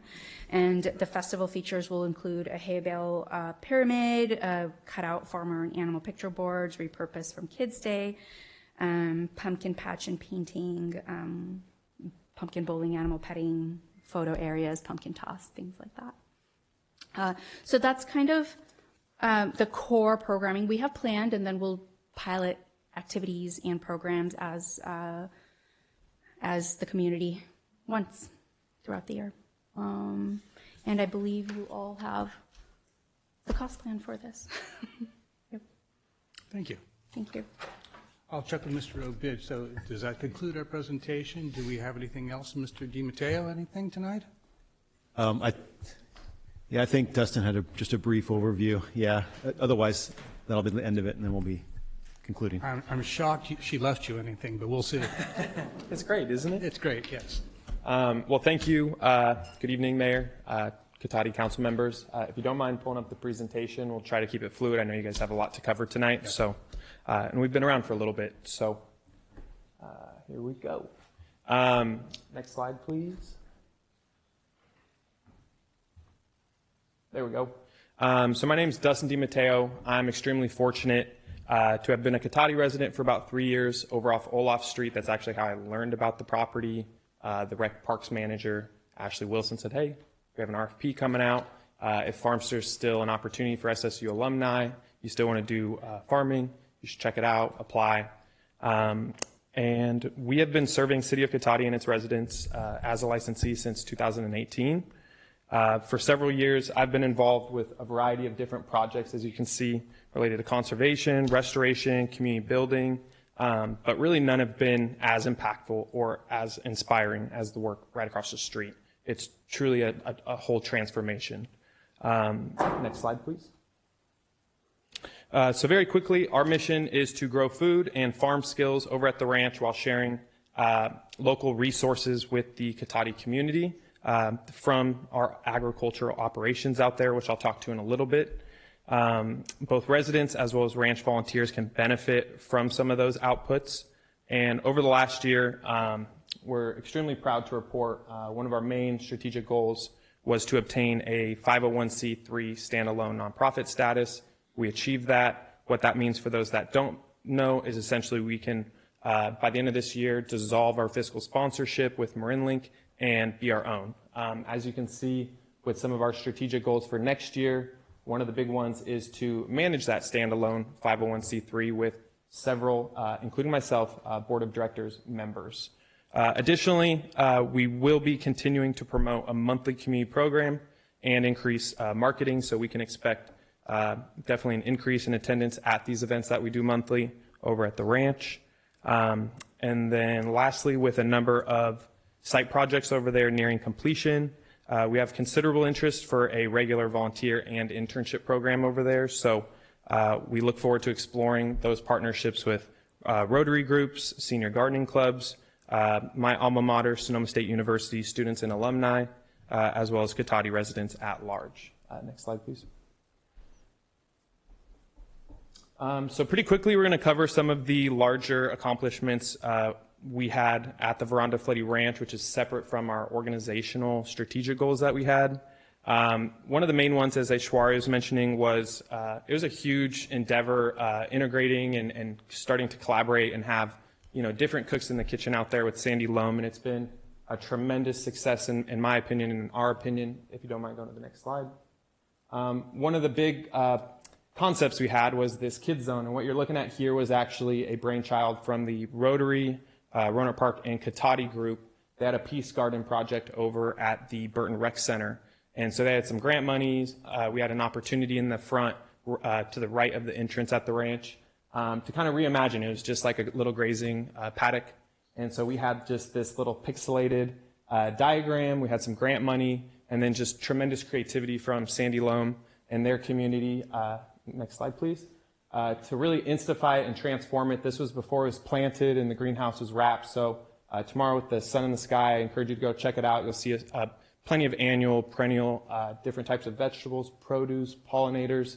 It's really an amazing opportunity for youth to get involved in. Farmster's extremely grateful to be a part of the building of the site as well as just supporting any of those needs that they may have. Next slide.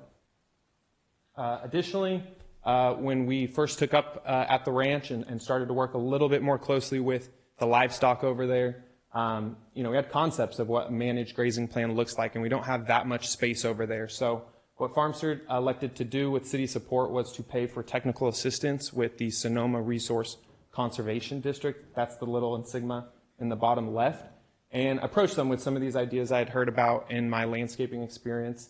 And as you can see here, it would be like a small backyard managed chicken grazing operation. On the left would be like a small little scale one if you had a small flock. On the right, if you're expanding that flock and maybe actually have like our Cotati of the country, west side over here, something that's a little bit more scalable, maybe for a couple acres of land. So next slide, please.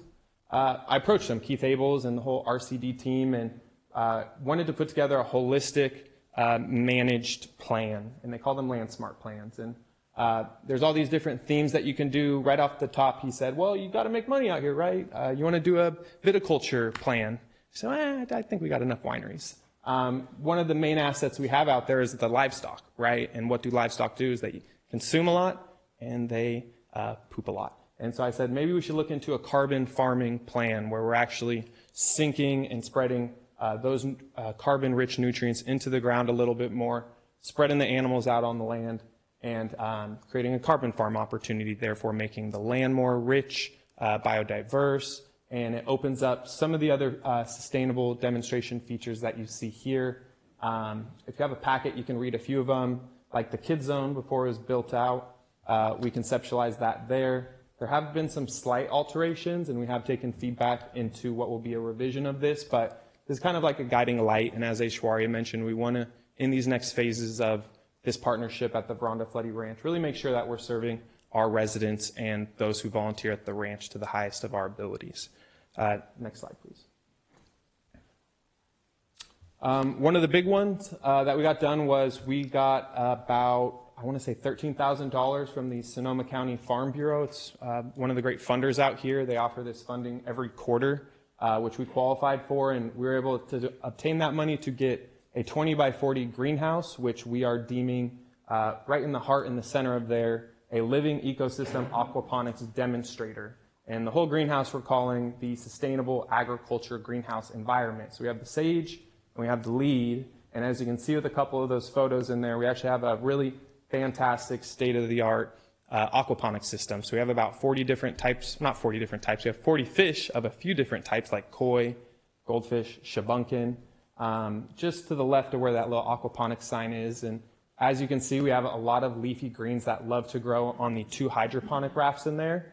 It's a soilless operation except on the back end, which this photo on the right showing, there's a small little media bed where we can grow different sorts of things like potatoes, beets, carrots, so on and so forth there. So we can just demonstrate what this type of technology can do.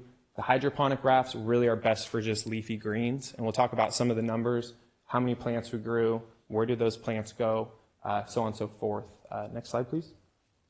This is one of the smaller things that we got funded through the Sonoma County Farm Bureau, which is an awesome 13 by 13 pasture shelter, which was a really fun building project that we had with some volunteers. And as you can see, the main target focus was outside of just the trees and some of the structures out there, improving our site operations for the livestock and building off of this structure in the future. You can see little Nani, the cow, our mini Jersey there. By setting up our animals in little staging corrals like this, it just makes it a whole lot easier on the livestock and the handler to get them to the vet for their biannual manicure and pedicure. And yes, cows also get those too. So next slide, please.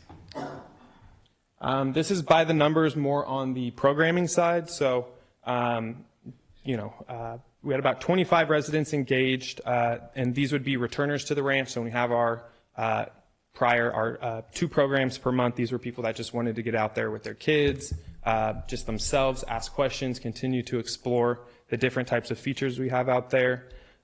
We had 52 Cotati residents that were educated, so we kind of deem that and define it as new residents who had never been to the ranch before, so getting new folks out there.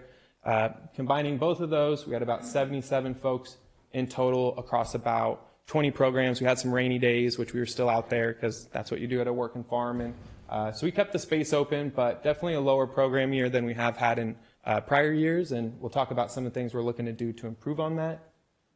Overall, we had 155 total program attendees, and then we have about 6. It fluctuates throughout the season and people get sick, but we have about 6 regular volunteers that are out there just about on a weekly basis doing some form of livestock or gardening activity to help us out and spread the work out. Next slide, please. Additionally, this is more on the animals and plants that we have at the ranch, which people just love to hear about. But we have 2 cows, we got 5 sheep, 3 goats, we have 26 chickens of several different varieties that people love to look at. Right now, they're not accessible until the new year. Around the greenhouse, we've been able to plant 28 pollinator habitat plants. They're perennial, so they'll be there all year, such as lavender, penstemon, and we got plenty others out there for plant identification, little workshops. The really exciting part is more around growing food, right? Our mission, not just the farm skills component, but the aquaponics system alone, we were able to produce 288 annual plants. 80% of that's roughly lettuce and basil, those leafy greens, and then that small little sliver on the backside was where we were able to grow some different types of vegetables. We did two growing seasons. We didn't plant the aquaponics rafts in full. It was more about just trying to balance the system and make sure it had everything it needed before we ever considered going to market or any of that. So that's why at the bottom, everybody says, well, what do you do with all this produce? Well, we're fortunate that our livestock really like to eat a lot of that stuff that comes out of the ground, or our volunteers will take home and just consume ourselves. So that's more on the animals and the plants that we have going on out there. Next slide, please. Very often, though, including my parents, have been doing this 8 years, they ask, what does Farmster actually do? So I feel like this is something that we got to address and just get up here for folks at home. But we do collect food waste, approved food waste. Ever since 2018 when we started, we had pigs out there. Farmster has been able to collect thousands and thousands of pounds of food waste and divert that from the landfill, primarily pumpkins and squash, during times of season like this. Additionally, our sponsorship program, that is essentially us just managing the livestock and the birds, their health and their livelihood on site, as well as coordinating with several of the volunteers I mentioned and the vets to ensure that we have a good stamp of approval and they have a good quality of life out there at the ranch. Additionally, the community programs, we'll talk about that a little bit more, but we either host or we partner with fabulous hosts and industry experts on seasonal programs.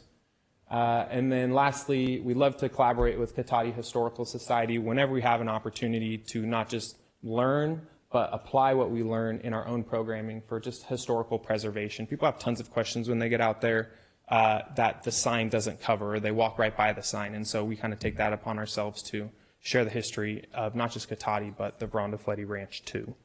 Next slide, please. Starting to check in on some of these final calendar year events that we had. We did get rained out on our greenhouse wrapping volunteer day, but we will be capping either end of the greenhouse, making it a controlled environment, meaning we can grow vegetables just about all season long, which is great here in Sonoma County. We did have a really successful wreath making workshop where we provided either take-home kits because the weather was a little bit shaky, where we sent off some kits for folks to make from the warmth of their home. We did have about a dozen really tough farmsters out there who put their wreaths together on site, and this is the final product, so that was a lot of fun. For folks that like to walk and have that passive engagement with the farm, we are going to work more on signage when we have different types of projects going on out there, and one of the big ones we have is about the big 2.5 acre back pasture. We got a tremendous donation through Zero Waste Sonoma to spread compost, so more in line with the holistic LandSmart plan of a carbon farm and replenishing maybe what has been overgrazed given the amount of animals we have had in the past. So we're trying to replenish what we have taken away and then build on what we have anew. Next slide, please.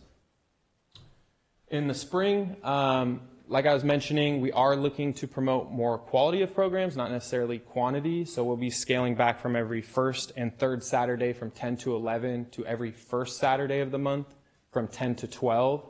And some of our plans here are to include more of the interns to help facilitate some of those programs. There are some of the topics that they'll be covering and be working with me on a weekly basis during their school semester. And then with that greenhouse, the 20 by 41 and the aquaponics capped and our propagation station working, we'll be able to start propagating both perennials and annuals and hopefully sending off little plant starts for folks. So not necessarily going to market, but you can take a little plant home, plant it in the back of your garden, and get some resources on how to do so. And then just looking forward ahead with the partnership, we have just a tremendous creative program partner with Sandy Loam and has just brought so much administrative operational experience in the city. We really look forward to learning more about the ag ordinance that was recently passed and look forward to some sort of a farm stand and a more formal volunteer community gardening program to get people involved on a weekly and weekend basis. Next slide, please. And then looking ahead towards the summer of next year, we have 2 other barns on site that we'd love to try to identify ways that we can fundraise, we can develop them, get that to a fully functioning Veranda Fleddy Ranch in its potential. Here are different examples that people can reach out to us, and my contact information is at the end of this presentation, but there's tons of weeding, there's so much harvesting going on, planting, seed saving. I mean, we're really trying to turn that greenhouse into a nursery and a hub of activity for volunteers and interns to learn. So we're really looking forward to that. And if, as Aishwarya was mentioning before, a survey comes out, if anybody has great ideas of things they'd like to see for workshops or things going on at the ranch, we've listed a couple topics of concepts we're going to continue to revisit in the new year. But send us an email, reach out to us, bring it up in council chambers here, and we'll look forward to applying it and be amendable with our work plan. I think that's all we got here. If you want to go to the next one. Booyah, there we go. So you can send an email to info@farmster.org, and we're tremendously grateful for all of the continued partnership and support since 2018, and really hope we can answer any questions or clarifications that you may need of us. So thanks for your time. Thank you. That is a perfect segue. I'm going to look right to the council and see if anybody has any questions. And I saw the vice mayor, followed by Councilmember Ford, Councilmember Sparks. Thank you for both of those presentations. I have a question for Sandy Loam. First, I was really excited to see that you're developing different partnerships with the local school districts, because Laura and I, from our ad hoc committee, that was one of the things that we were looking to see more of that involvement. We were actually told that you did not have the bandwidth to be able to do any of that. So if you could expand on that a little bit, I'd really appreciate it. Yeah, so we, so our intention is to first actually reach out to the school districts and ask them what would be useful for them. I think with everything that educators are going through right now, to expect them to do one other thing is not reasonable. So we have to be able to serve our teachers in the way that they want. So, so the first step is to actually put the survey together, and then, encourage our educators to actually provide feedback to us, and then we can create something that actually works for them and those teachers and children. The other way we're coming at this is if the school district, if our teachers and families are really busy, maybe there's another way that we can actually get those public school groups to the ranch, which is why we're going to start reaching out to PTAs and other organizations, parent organizations at those schools. Thank you for that. And then my second question is for Farmster. On the spring engagement programs, I noticed that the output says there's two things. One is a farm stand, and the second is a volunteer community garden. On the farm stand, why are you only looking to do that in the spring, since crops kind of grow all the time? So we're still learning about the aquaponics system, and I think one of the biggest things is, as we're taking this step out of the batter's box with a board of 7, I want to make sure that we go hand in hand and we're not trying to bite off more than we can chew. And a lot of the concepts that people in the industry are recommending right now for this farm stand is it's kind of like a U-Pick with a little suggested donation lockbox. So it's something that we're not really looking to like net a bunch of revenue off of. We're just trying to make sure that as much as our animals are happy to get all of that stuff, I'm sure they'd be in better hands with some of our residents and community members. So we're trying to set the bar low, but I mean, we'd love to over deliver if possible. But yeah, once we get the greenhouse capped early in the new year, it really creates just like the best environment for plants to propagate and get set and harden off, and then they'll be available in either flowers or some form of produce in a little U-Pick stand. So. Okay, and how do you see the community garden working?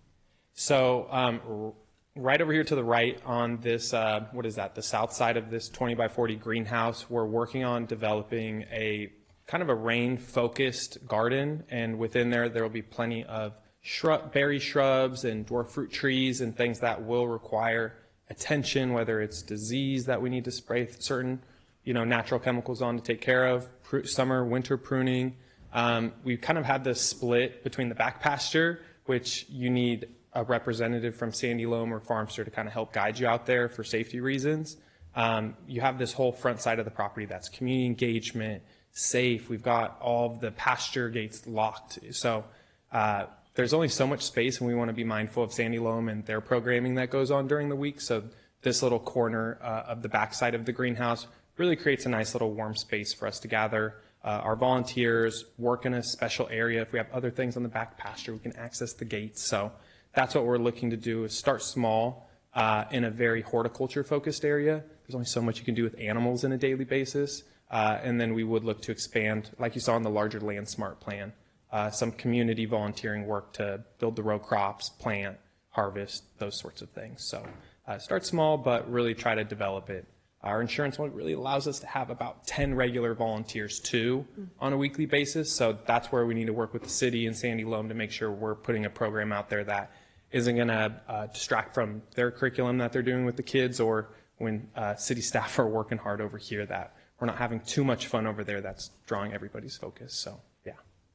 Okay, thank you for that. And my last question is probably more of a Damien question. It says that staff's been working on updated working concept for the barns on the ranch. Can you say a little bit more about that? Yeah, so we've had an initial public workshop on that, and we got feedback from the community. So we tried to incorporate all the feedback we got into some initial concepts that we haven't brought back in a workshop yet, but we plan to do that in January and have a second round, basically another workshop, to get people's additional input on that. And then the plan after that, hopefully, is to move to conceptual design. But right now, it's more like programming and space design, like space layout. Okay, thank you. Thank you, Mayor. Mr. Ford. Thank you. My questions are for City Manager Obid. So the Sandy Loam work plan envisions a fair bit of city staff time hosting festivals. Is that built into staff's work plan? We've covered that?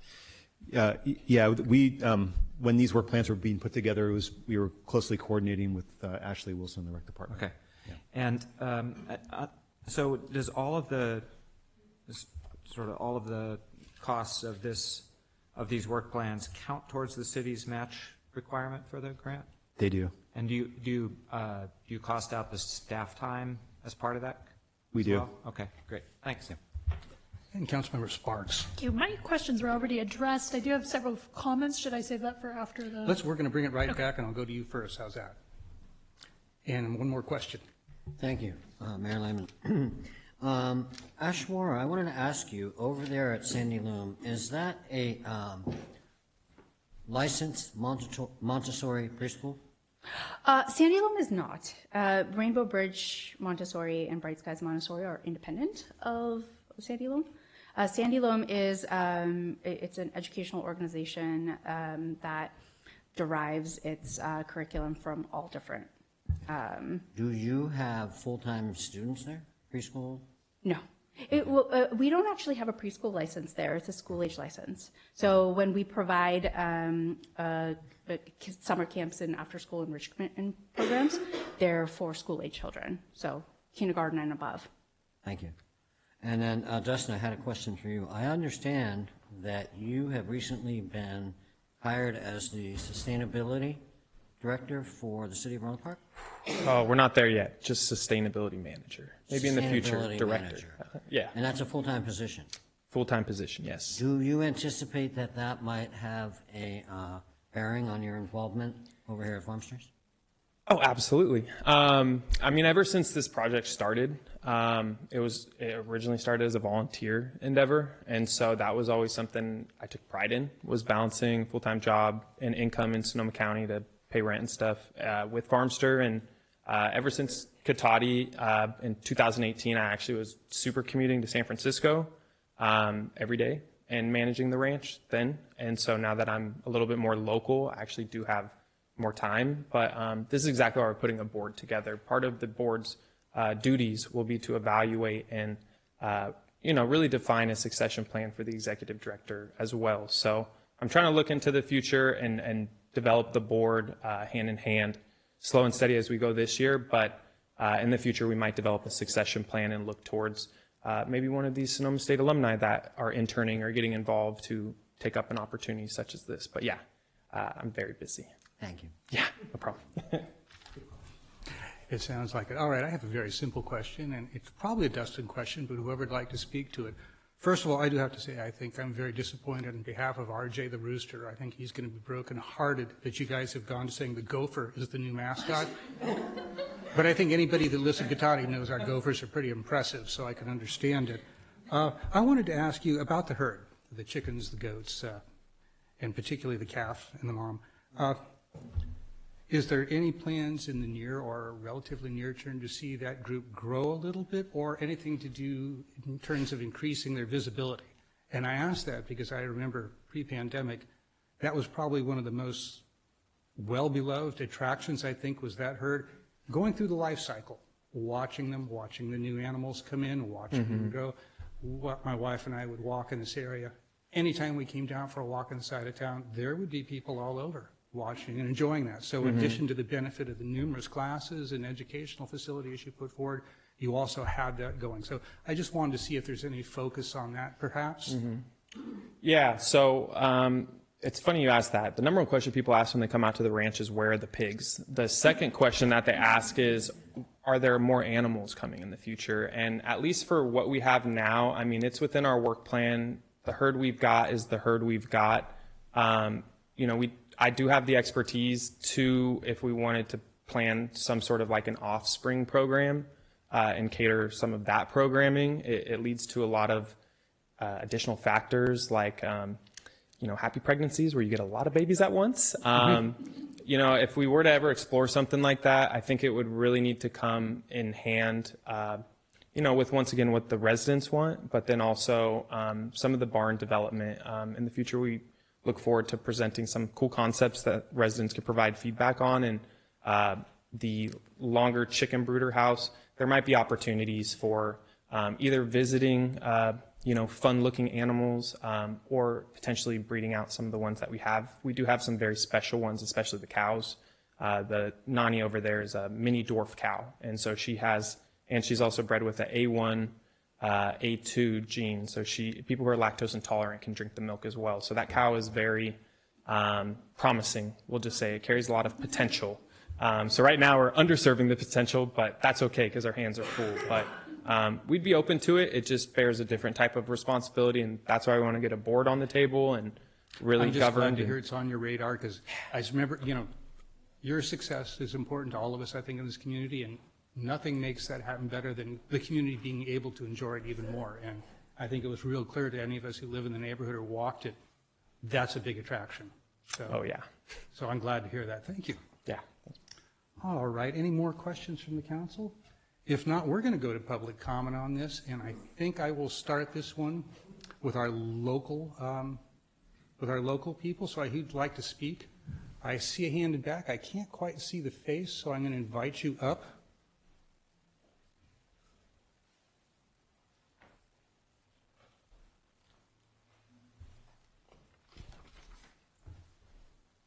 My name is Gil Manser, and I'd like to offer this observation. Since the City Council on this day has adopted the Monarch Butterfly project, it seems to me that tying that in with school-age activities and perhaps making a money fundraiser of raising the correct kind of food for the butterflies would be a good thing to have some synergistic action. It's up to you guys now. Thank you. All right, Mr. Barrage, I see your hand next. Welcome.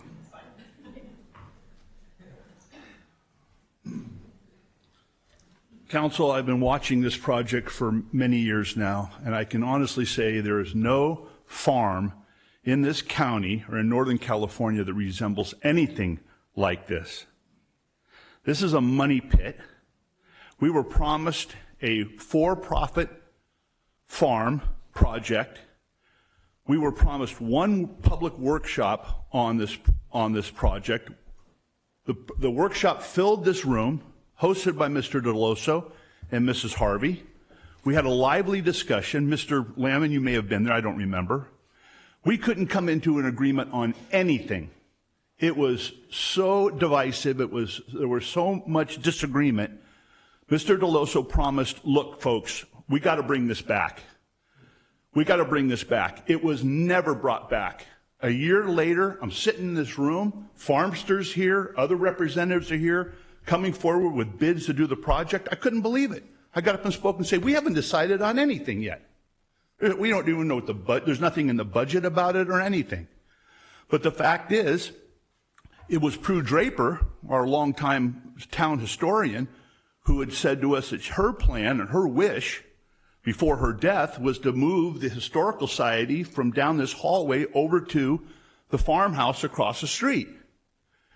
And after she died, her wishes died with her. And I keep bringing this up. There's nothing original about this farm that's there.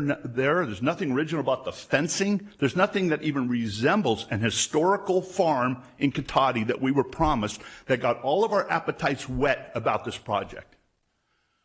It's become some playground for these intellectual agriculturists to go over there and play that can't give you a straight answer where they're going to be employed, what they plan to do, what they're going to plant.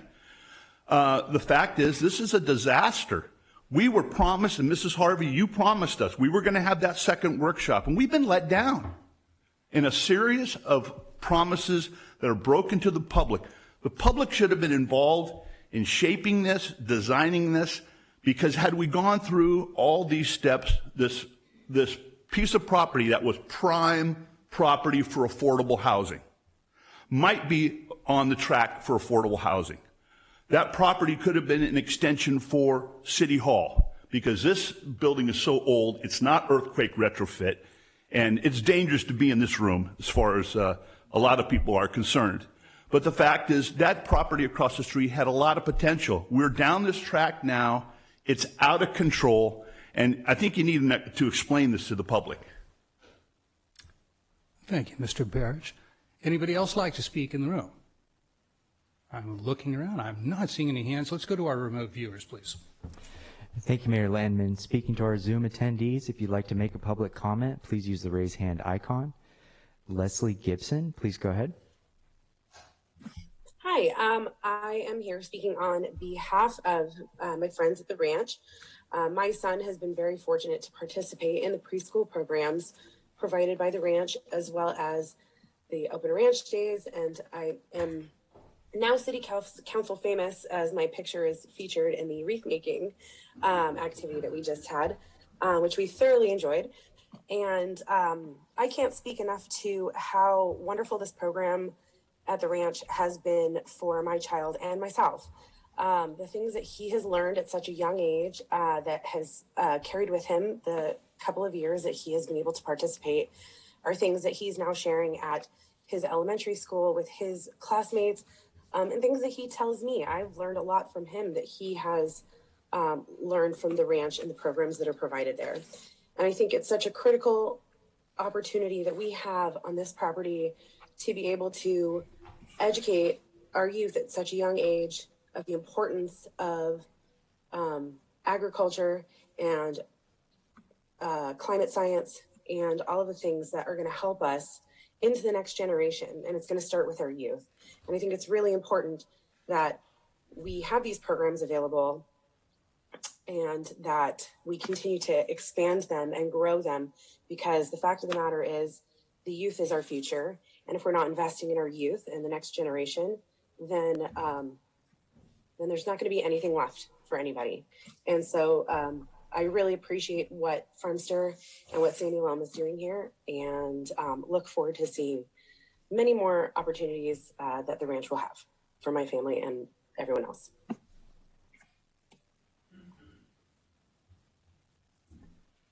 Sarah Rapp, please go ahead.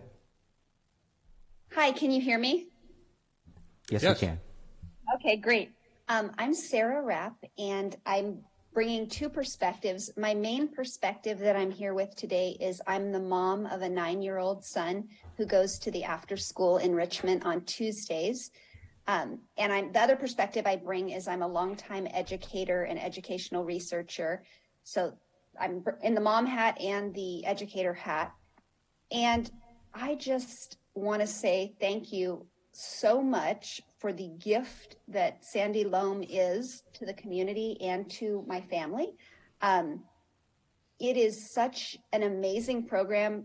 In fact, I was just shocked at the depth and the level of attention and thoughtfulness paid to just the small part of what happens at the ranch that I know about. The program for kids is a wonderful program where kids learn by doing. It's such a caring environment, and everything is very focused on kids and their learning. Tammy does a wonderful job creating that environment, and it's just amazing.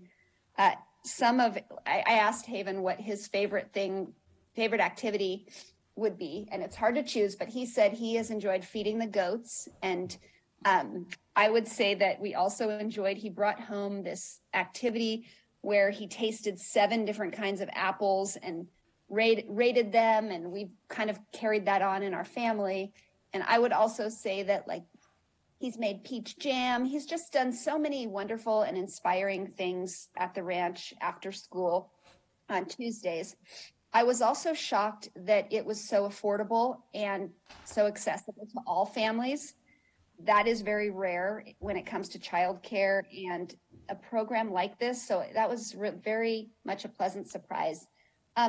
Lastly, it's at this historic, amazing place in Cotati that is so special, and it's really bringing it to life in such an amazing and needed way.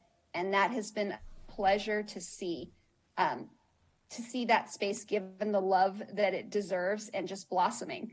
So our family and other families we know really want the program to be supported and for the program to grow. And so we would like the city of Cotati to give as much resources and energy and love to the ranch and the programs that are going on there, and to continue that. And, you know, one of the reasons is we're developing our junior Sonoma County residents, our junior Cotati residents, and we're encouraging them to love the land. And we're also giving them the skills to take care of the land and the desire to do so, which ultimately will benefit all of us and our community. Thank you so much. Mayor Landeman, that will end public comment. All right, thank you. I'll bring it back to the council, see if there's any other further comments from the council. Anybody? I believe I was going to go here first. That's right. Thank you. I had 4, I'll try to be quick. I had 4 comments. Well, I had 3 originally, but one from the audience I wanted to bring back up. So first of all, I would love to see I think that was a great idea, to see some program where people can purchase the correct type of native milkweed. It's very difficult to know what the right kind of milkweed is to plant that's going to help rather than harm the monarchs coming through. I think that would be a fantastic thing. Then I wanted to offer just a couple suggestions for classes that I've heard a lot of need for in the community. One would be a workshop on how to install drip irrigation in backyard gardening, and another would be help with I think it'd be great to have some sort of demonstration area where folks who are considering doing a cash for grass lawn conversion could come in and see the native and low water use plants that are approved for that program and what they look like, and be able to sort of pick plants that would work for them. I don't know if there's a particular space that might fit into well already, but that's something I'd like to see. And then lastly, this is more on the Sandy Loam side. I would love it if at some point during the next year we could incorporate, and I know that the public school teachers are at their limit right now, and it's hard for them to have the bandwidth to add something new. But if we could get a public school field trip program going, I think it's so important for our public school kids to be able to access the ranch. In my day job, when I work had some involvement with the SRJC Planetarium, we were able to get a lot of attendance from public schools by really targeting the science standards that they needed to meet in particular grades. I was looking and found that the 5th grade science standards contain a core idea called human impacts on Earth systems, which says that human activities in agriculture, industry, and everyday life have major effects on land, et cetera, but individuals and communities are doing things to help protect Earth's resources and environments. And it also focuses on system and system models, that a system can be described in terms of its components and their interactions. I'm bringing that up because that fits in so well with so many of the things that were brought up tonight, like the managed grazing plan, the sustainable agriculture portion of our work, and some of the comments that you made about the connection between students growing up today and the impacts they're going to see with climate change, and how we can work together to mitigate those impacts. So I think there's so many opportunities for us to fit in with the 5th grade science standards. So I think it's great that you're going to do a survey to find out from the schools what they need. And I would just highly encourage us to try to find a partner in the 5th grade who can, because if you provide something that's a ready-made project that's going to meet their science standards, then it's not one more thing for them to do. It's one thing taken off their list of things they have to do, and that's really going to get people through the door. All right, thank you. Thank you. Anybody else? No one's going twice? Yeah, I'll just have to say, thinking back, I do remember an early community meeting about this. I was here. I believe it was early, might have been in the weekend, but it was early in the morning. And I remember a full house, maybe not quite as full as this, but darn close. And I don't remember a lot of divisiveness, but I do remember some strong neighborhood participation, which is good when you're starting something new in somebody's neighborhood. You want to make sure you're working together. And that's exactly what happened. I remember there was a lot of talk about and concern about what type of projects, programs, what degree of farming and intensity, what sort of noise and other effects might be happening. And there was some good give and take and discussions that I'm happy to say in my experience have done well. Because over the years of just walking in the neighborhood, as we often do with our dog, and meeting people and talking to them, or during election years going door to door, something I don't have to worry about anymore, I've talked to a lot of people in that neighborhood, and pretty much everyone who's brought it up has expressed to me a lot of happiness what Veranda Flooding's turned into, and a great deal of satisfaction and appreciation. So that tells me it's worked well. I think Veranda Flooding's kind of become a 21st century working farm, or something a little different than we might have expected. It's grown and expanded beyond what I might have even expected the first time we heard about it. And I think it will continue to grow and expand to do more. So I'm very happy to support this tonight. And I think there's a lot of benefit in having these sort of presentations. I think a lot of us knew there were a lot of things going on over there, but I don't think any of us, including even, I'll admit myself, I really wasn't aware of some of the depth of the things you've been doing, and I'm very impressed. So with that, we're asked tonight to review, provide feedback, and then approve by motion the work plans for Farmster and City Loam, including authorizing the requested funding. And who's going to jump on this? All right.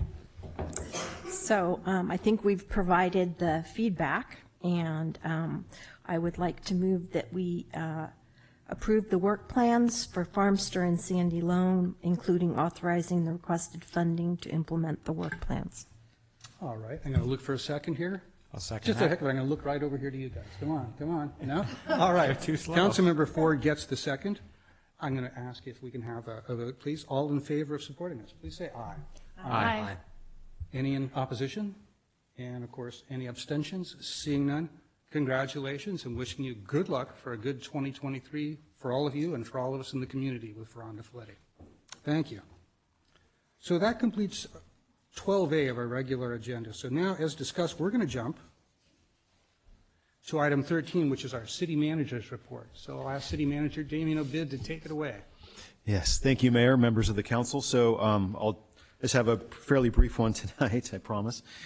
So the SAFE team, we talked a little bit about that already tonight, but they, as you know, because the contract came through the council, they are, we had a kickoff meeting with SSU today, and they're looking to publicly kick off the SAFE team in January when students return from winter break. And we're going to have an event out there, like a ribbon cutting, something like what we did at Roanoke Park. So look for a calendar invite on that in the near future. So we're actually we actually are already sort of softly doing the program there, but it officially will be in January. There's going to be a community blood drive, and this is a joint effort between our police department, Roanoke Park, Rancho Adobe, and Sonoma State. And this is on January 5th at the Doubletree Hotel in Roanoke Park from 1:30 to 6:30. And there's information on how to schedule that. That'll be on the city website and the manager's report. And the water main flushing program has been going on, as I think you all know. They've taken a bit of a hiatus, but they expect to resume on Thursday of this week and go through next week and then be complete at that point. In terms of projects, I think we all know about the sewer main replacement. That's happening right outside the door here, and you may have been going through the traffic control there once or twice so far. We expect that sewer main project to be wrapped up by January. And also the, anyway, so that should be done by January. And then we just started, just today, in fact, the Cotati Park refurbishment project. So that's the refurbishment of Cotati Park. So there's fencing up that went up today, and they're going to start some demolition next week, and selectively as they're working through the park. So they're not going to shut the entire park down. while they're doing it. But it'll take a bit because the playground equipment that's going in there, it takes a while when you order it to actually be delivered. But for those of you that may not know, it's essentially a complete refurbishment of the park, including all new playground equipment, adding restrooms that don't currently exist out there, and lighting, landscaping, picnic areas, adult fitness equipment. There's going to be a lot of new stuff out there when that project is complete. And we also have some road projects coming up. Currently out to bid right now are another street reconstruction project and the La Plaza and West Sierra Road reconstruction. So kind of following on the heels of the sewer main project. Those are out to bid right now, and so I expect that we'll be bringing those to council in January for hopefully for award. And the last thing, just a couple events coming up. Most of you were at the tree lighting, so I think there was a giant success. It was over 1,000 people there, and a lot of cider and a lot of cocoa and a lot of cookies were eaten. So it was actually a really fun event. And then we also heard that, so the next day we had our downtown shop and stroll event where we closed down downtown in on Old Road Highway, and a bunch of vendors. We had 70 vendors selling local handmade treats and gifts, and the feedback, despite the rain and the cold, was that it was the most successful event that they had had. This is coming from the vendors that we've had there, so that was good news. We also had our Breakfast with Santa event, and that was sold out, 175 breakfast guests. Our vice mayor was there. So anyway, it was. We are also using Rancho Cotati High School management and events students. They assist as volunteers as part of their curriculum. So anyway, another great event. And we talking about Gophers, which is the mascot, unofficial mascot of the ranch. We did install an owl box here at Cater Field, so the Gophers in trouble, but there's plenty to go around, I think. And we're also looking to put those out at Putnam Park as well. And for just before the end of the year, we're looking to do a drop-in shop, single-day camp on Saturday, this upcoming Saturday, and winter break camp for 2 weeks during winter break, and a kids' night out event in January, a couple of them. So I'll just leave it at that, and I'd be happy to answer any questions. Well, perfect. Let's look with the council, see if we have any questions for the city manager. Anyone? Comments? I will say that was an absolutely beautiful tree lighting ceremony, well attended, and I got to share something I heard. Someone that's just lived here a couple of years that I've gotten to know was talking to them as they were leaving. They were expressing how much they like living here, and he turned around and pointed at the scene with all the people, the families, the lights, the tree, and he said, "Look at it, Mark, it looks like something out of a movie." And yet, it actually looks that good. So I want to thank staff and our repertoire department, Ashley Wilson in particular, right back there, because these are the people that make this happen every year, and it seems to get better every year. So thank you, guys. Good job. All right, if not any more questions from us or discussion, we are going to jump to city council member reports, and tonight we were asked to also discuss committee assignments as kind of an informational item for our 2 new council people we're going to have. So I'm going to see who'd like to lead us off. Please. Well, mine will be fast. So I've been serving on the 2x2x2 committee along with Susan. This is an education committee where the city council members from Renner Park, from Cotati, and from trustees from the school board and representatives from Sonoma State all sit down together about once a month, maybe once every 1 to 2 months. And it's mostly information sharing, and then we have programs on educational topics, and it's been a really great opportunity to connect with the other educational leaders in the area. It's not too big of a time commitment, 1 hour every month or 2. Mr. Moore? Thank you, Mayor Lehman. I currently serve on what was the Railroad Empire Municipal Insurance Fund, which is a pooled insurance fund. Having had 30-plus years of experience in the insurance industry, it was kind of a natural fit. That has grown from 9 original cities to 15 participating cities, and they have just merged with PARSAC, which is another insurance pool, joint powers authority, and we now have the new CIRA, which is the acronym for the Intercommunity, and I even forget what the acronym means. Yeah, it's a California Intergovernmental Risk Authority. Yeah, I didn't vote on that, but that's all right. And that is, needless to say, it's an interesting topic. It can be dry, but it can be very interesting because it involves a lot of risk management. And the time commitments on that are at least quarterly meetings, and sometimes they're all day, and then sometimes you have 2-day board meetings. The CIRA Association has now grown to 50 member cities throughout the state of California. So the pooling of those cities and the minimizing of the risk has really helped in that regard. I also serve as the liaison to the Cotati Chamber of Commerce, having been on that Chamber of Commerce board previously. The commitment on that is not too bad, except for potentially ribbon cuttings and board meetings and updating things like that, so that's not too bad. And finally, the biggest commitment of any of the assignments that I've been on is the continuum of care with the county of Sonoma County. So I am the representative for both Cotati and Rhoda Park, and we are tasked with administering and funding close to $8 million a year. And the organization, we've been working the last couple of years, we've developed a new strategic plan. We are looking at a new funding and evaluation committee. So what we've technically done, maybe not technically, but what we've managed to do is take this particular ship that seemed to be floundering without a rudder and actually give it some direction and some cohesion. So now that we have a greater level of accountability and transparency, and hopefully we can be more effective in assisting those that need it. And that time commitment on that has been tremendous with all of the changes going on. Hopefully it will be a little less going forward, but it's been averaging close to 15, 20 hours a month. So it's quite a commitment on that one. And that's been keeping me pretty busy. I'll bet. Oh, and the Library Advisory Board.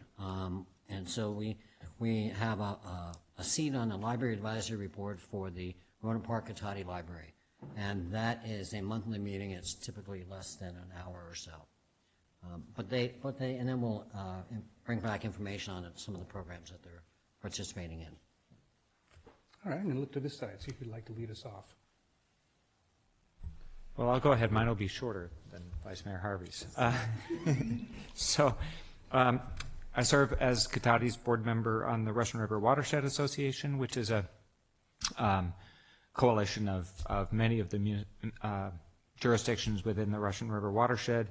There are, one of its biggest projects is to help other jurisdictions with the stormwater discharge permit. It has a technical working group that's staff members from all the participating cities, and it's quite a remarkable list of activities, public outreach programs, creek cleanup programs, all sorts of things that the association runs on really a shoestring budget. It's a good investment for the city, and it's for anybody, if you're interested in watershed issues, that's a good one.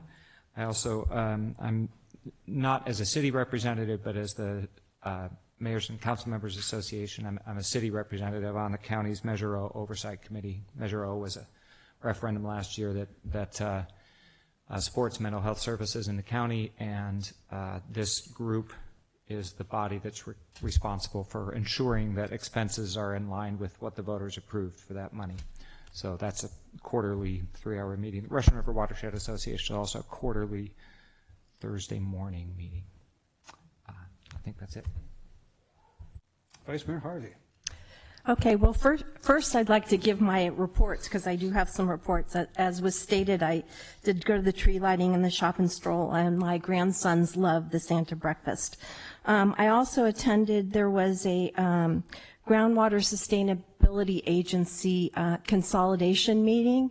The Sonoma Basin and the Petaluma Basin and the Santa Rosa Plain Basin, Sonoma had asked if we would consolidate, and while the Santa Rosa Basin wasn't really interested in consolidating, we said that we would meet and we would discuss what those options were. to make it long story short, we decided that since we are where we are at, none of our plans have been approved yet. The state has 2 years to approve our plans. And unlike Petaluma and Sonoma, the Santa Rosa Basin is much farther along on its rates and fees, and they are much, much lower than the other two. We determined that it was not good timing, and so we will not be moving forward with that at this moment. I also they had a special meeting today for the Sonoma County Waste Management Agency meeting because we are actually losing half of our board, and so we've been working on our mission and strategic goals, and so we voted with the current board to set that mission and vision. So the mission for the agency is Zero Waste. Sonoma's mission is to empower personal action in waste reduction and materials management by implementing practical solutions to protect our natural resources. And they also set some goals and some pillars that the staff worked on. So that was accepted by the board right before this meeting, actually. I also attended a meeting for GAR. It was in our equity report that it was suggested that we look into that, and they had a informational meeting that I attended. It was a few hours the other day, and GAR is Government Alliance on Race and Equity. They are kind of revamping themselves. They've just doubled their staff, and they're increasing their members, and they're working on some of their programs. So they're going to send some information, but there was about 50 different cities from all across the United States that were on this informational thing. So as soon as I get the stuff, I can pass it on, but they haven't mailed that to me. And lastly, I'd like to report with all of this rain, one might think that maybe our storages were better than they are. And while they have stopped declining, Lake Sonoma is sitting at, as of December 12th, at 40.1% in water supply capacity. So that's around 100,000 acre feet. And, you know, typically it's much more in the 200,000. So as you can see, we have a ways to go there. Lake Mendocino, as of December 12th, is sitting at 64.3% of target at just shy of 40,000 acre feet. So again, we have a ways to go, but it's not declining anymore. So that is the good news on that. So my assignments. I sit on the Association of Bay Area Government, ABAG. That typically is a meeting in the spring and a meeting in the fall. The meeting in the spring goes over the budget. We are a member of ABAG, and it's in the city, and it's usually a whole day because they have programming with it. And they have a meeting in the fall that goes over some programs and kind of looks at work plans and things that ABAG might do for the cities in the fall. And that, again, is another whole day thing in the city. Laura already went over the 2x2x2. I am on the Sonoma County Waste Management Agency, AKA Zero Waste Sonoma. Those meetings are monthly. They are usually 2 to 3 hours long, depending upon what subjects we have to take. They are in the morning. We have been having them on Zoom, but it sounds like we'll all be going back to in-person soon. I am also the representative on the Sonoma Water Advisory Committee. Those meetings are quarterly, but they're on odd months, like February and April. And April is the budget, usually May, August, and November. And those have a lot of information, and they're usually a few hours long. I am also on the Groundwater Sustainability Agency for the Santa Rosa Plain. That was pretty intense for the last, 3 or 4 years. We are now in a place that we're waiting for the state to approve our plan. So while we're working towards the actions, we still have to report on those actions, even though they haven't approved our plan. We were meeting monthly. We are going to, in order to try and save some funding, we're going to try and see if we can't get away with meeting quarterly until we hear back on the plan. So that's that.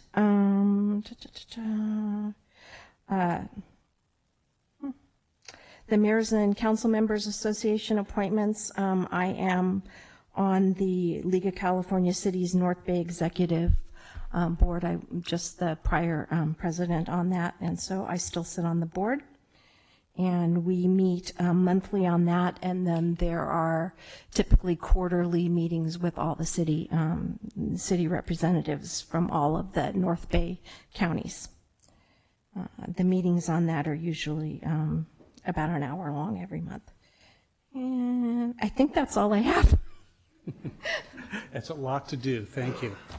All right, we're about 2.5 hours into the meeting. This is when everybody's energy starts to flag. So I'm going to perk us all up with a little good news to start my report. I do have one thing to report that's not talking about my assignments.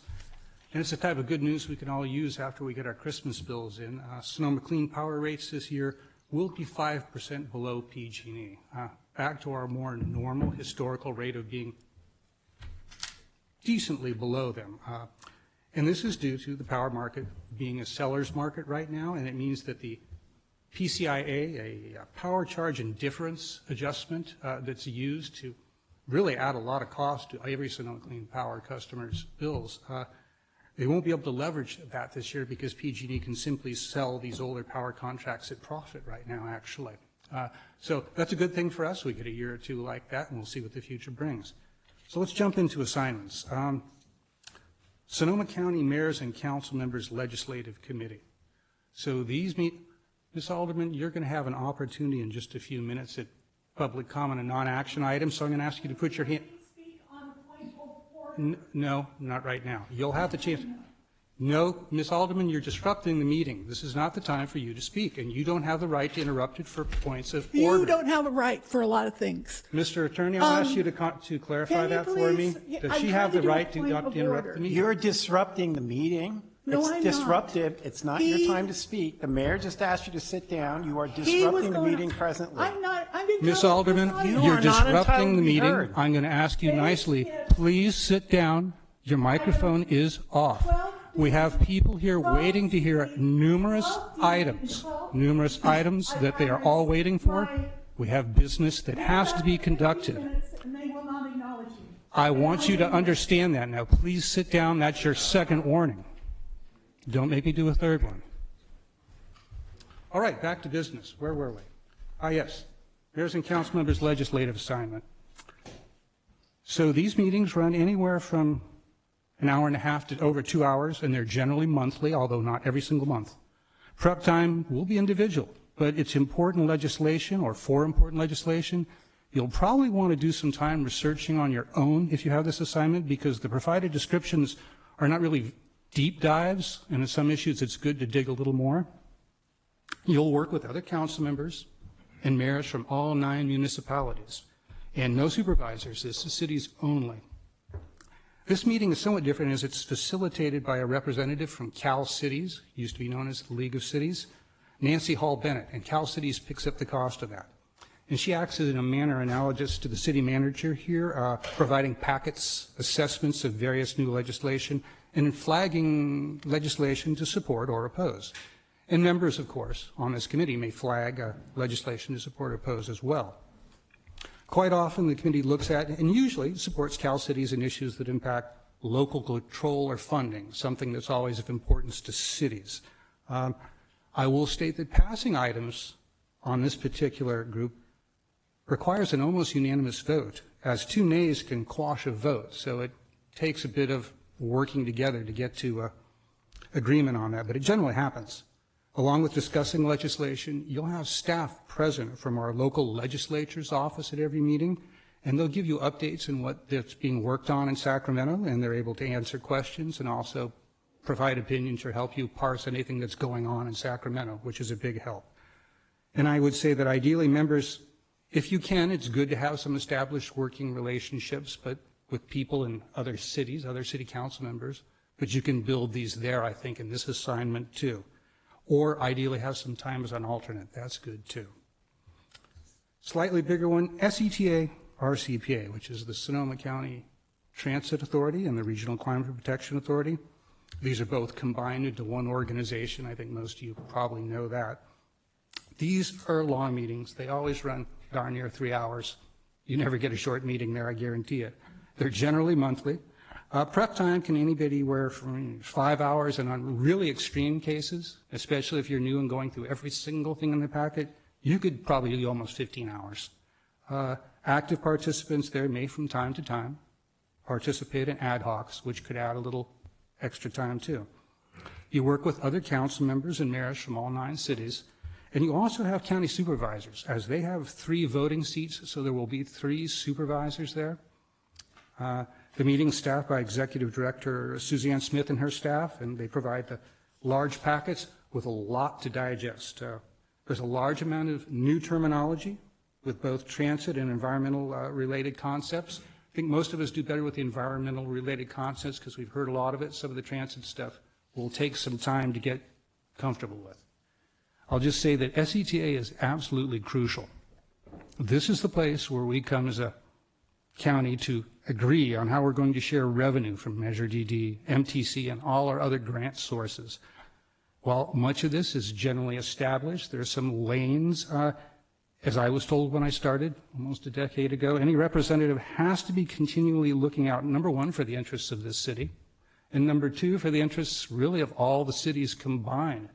I will say it's really important to do that. We have, in this last 6, 7 years, really built and maintained a coalition regarding municipal interests to avoid any domination by some of our larger voting members on that particular board, and it's been beneficial and worked, I think, a lot better. So whoever has this assignment, you're going to need to get to meet all these people, and there's going to be a lot of new faces, and work to maintain this. So to build those relationships and to make sure you work together to support each other and make sure money is distributed fairly and with equity for everybody.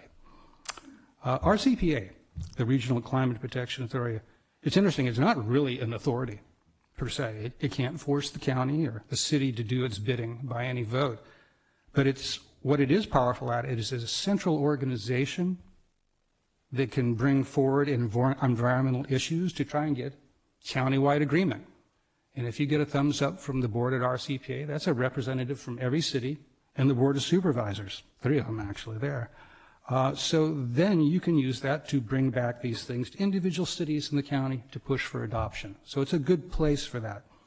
And in addition, it does a wide range of studies regarding the climate crisis and best practices for mitigation, resilience, and adaptation. They also manage BayREN, some of you might be familiar with, which provides energy-saving programs throughout 9 counties. I would say for this one, members really need to have established working relationships with Sonoma County Council members. It's crucial, in my personal opinion, or time as an alternate, or ideally both. If you have some understanding or background in transit-related issues, that's great, but that's not usually the case for most of us. And lastly, Sonoma Clean Power. These meetings typically run 2.5, sometimes 3 hours. They're generally done before noon. They start at 9 o'clock. Generally monthly, although you miss a month or 2 every year. The prep time can only be, I'd say, 5 to at the worst 10 hours, and that's for a newer person, probably in a worst case scenario. And again, active participants may time to time participate in an ad hoc, which will add to your workload. You work with other council members and mayors from all 9 municipalities, 1 supervisor's seat from Sonoma County, and a county seat and a city seat from Mendocino County, because we're regional, not just this county. The meetings will contain updates on projects, programs, industry issues, statewide CCA, and that's community choice aggregation. It's the generic term for something like Sonoma Clean Hour or Marin Clean Energy. Legislation, which sometimes is our own, but more often it's items being brought forth in opposition. We see that every single year just about at Sonoma Clean Power. And we've done pretty well at fighting that, as well as our own lobbying efforts in Sacramento, which go on. The meeting staffed by Chief Executive Officer Jeff Cyphers, Cotati resident, and his staff. They give, on occasion, some very large packets with much to digest, and some understanding or background with the power provision industry and related issues would be useful, but then again, that's somewhat rare to find. I'll just stress that here, there's really important decisions to be made. Sonoma Clean Power, just from the type of power package that we serve, the difference in the sources of power used being cleaner, it cut emissions in half in this county, in half for the use of electrical energy at least. That was a big thing. And it helped jumpstart EV adoption in this region. And I believe that future possibilities with some of the more modern geothermal generation efforts they're looking at potentially could be just as big or bigger. So I give you all these things just to underline this is a serious assignment. It will take some dedication to it. So I think that's that. For council reports, anything else from anybody? No? All right, that's a perfect time then. We're going to go to public comment and non-action items. If anybody has questions in these or has other points of order they wish to bring out, now's the time that I welcome it. And I'm going to start in this room first. And it looks like I'm going to start with Mr. Barrich. Thank you, sir. I would ask you kindly if you could clarify for me and the audience if we did skip any items tonight that were out of order. Ms. Alderman tried to bring up a point of order, which I think she's, last time I checked, she's entitled to do. And I do believe you're running the meeting, sir, not the city attorney. And your police chief is your sergeant of arms, so I'm completely confused about this procedure here. But if you would be so kind as to let us know how the agenda is being twisted up here tonight and whether we're overlooking anything. And also, when you talk about that you've been looking out for the cities, I think that's partly because you have not been looking out for the citizens. And I think in the last 8 years, that's generally been your MO, is that the city and the state come first. Citizens and citizens' rights come after that. I would also ask on a future agenda, if you would please look at the issue of the security in this room. Oftentimes the police chief or the police officers sit in the back of the room for obvious reasons. Any threat that comes to this room will probably be from the back. So I would ask again for the 10th time that the police chief wear a body camera that he demands that his officers wear, and also sit in the back of the room so we can all feel safer. Thank you. And Mr. Mayor, when you're walking around town and you're listening to comments about the Fleddy fake farm over there or something, and they seem to be happy about it, please remind them how much it cost. That's what I try to do. Oftentimes when I tell people how much it costs, what we could have had instead of that, skateboard park, affordable housing, senior center, warming station, whatever, I get a little different reaction when you explain the facts. Also, this December is freezing cold out. I see that Cotati has no warming stations for the public.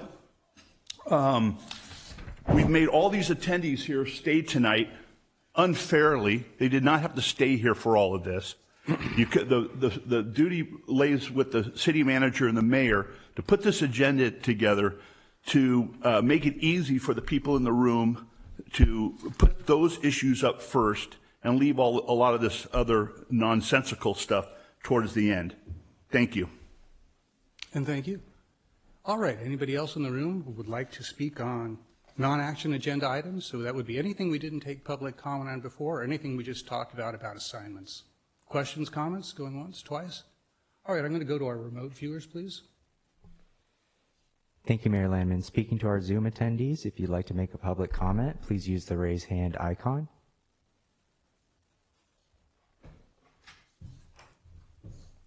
Mayor Landman, that will end public comment. Okay, thank you. So let's see, there were a couple of points raised. Chief Parrish, is that handsome bauble in your chest indeed a body camera? It is. It's the Taser Axon body camera associated with the cloud for storage. Well, I hope you're getting all our good side with that if it goes on. Thank you. All right. And as far as who's running the meeting, yes, you can be sure I'm running this meeting, but you can also be, no, I'm not asking you to speak. I'm talking. But you can be sure that I'll also check with our city attorney, as a good mayor should. You did not, sir. Mr. Barrich, please don't interrupt the meeting. Mr. Barrich, be quiet. Thank you. I appreciate it. But at any rate, once I've done that, it's my decision how to do that. And I did want to say, let's see. I'm trying to remember. Oh, yes, your question was about changes to the agenda. I believe you were both sitting here earlier on item 8, approval of the final agenda action.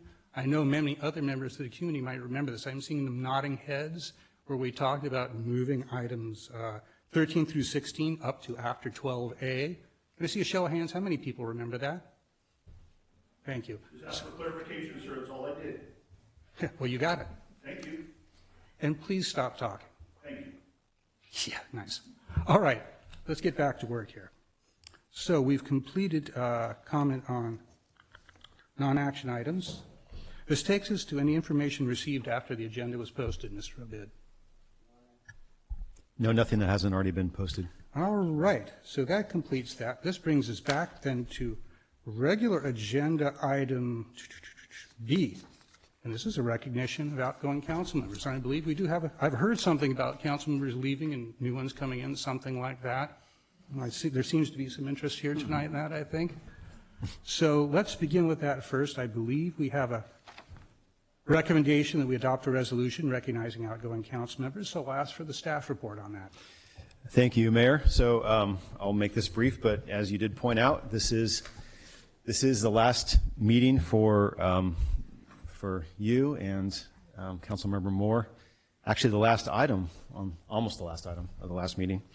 And I said there's a couple of resolutions in the packet, but I think for everyone's benefit, I'm just going to run through them real quick. And then I think we have some other people here that would like to say a couple things. So the first is a resolution to Councilmember John Moore, thanking him or commending him for his service to the city of Cotati. John Moore was first appointed to the Cotati City Council on March 13, 2013, and sworn in on that same evening of March 13, 2013. Whereas John Moore was elected to Cotati City Council on November 4th, 2014, and sworn in on the evening of December 9th, 2014, and subsequently re-elected in 2018, and faithfully served as a council member through December 2022. Whereas John Moore served as mayor of the city of Cotati in 2016 and 2021, and vice mayor in 2015 and 2020. And whereas John Moore was recognized as Cotati Citizen of the Year in 2005, and whereas John Moore served on the city council that guided the city back from a dire financial situation, balanced the city budget, and advocated for improved public services and infrastructure. And whereas John Moore served and guided the city during unprecedented challenges during wildfires, financial instability, and the COVID-19 pandemic. And whereas John Moore has represented Cotati as a member of the Cotati Chamber of Commerce Board, the Cotati Rent Appeals Board, the Continuum of Care Advisory Committee and Board, and the Sonoma County Mayors and Council Members Association. And whereas John Moore has also served the community as a member of the Rohnert Park Cotati Library Advisory Board, the Redwood Empire Municipal Insurance Fund, otherwise known as REMIF, now known as the California Intergovernmental Risk Authority, CIRA, and Service Employees International Union 1000, District Labor Council 752. And whereas John Moore's humor will be missed by everyone at City Hall, who wish Lisa and him the best in City Council retirement, in quotes. Therefore, be it resolved by the by the City Council of the City of Cotati that John Moore is hereby commended for his service to the community as a council member of the City of Cotati. And then now it's your turn, Mayor. So this is a resolution commending Councilmember Mark Lamman for his service to the City of Cotati.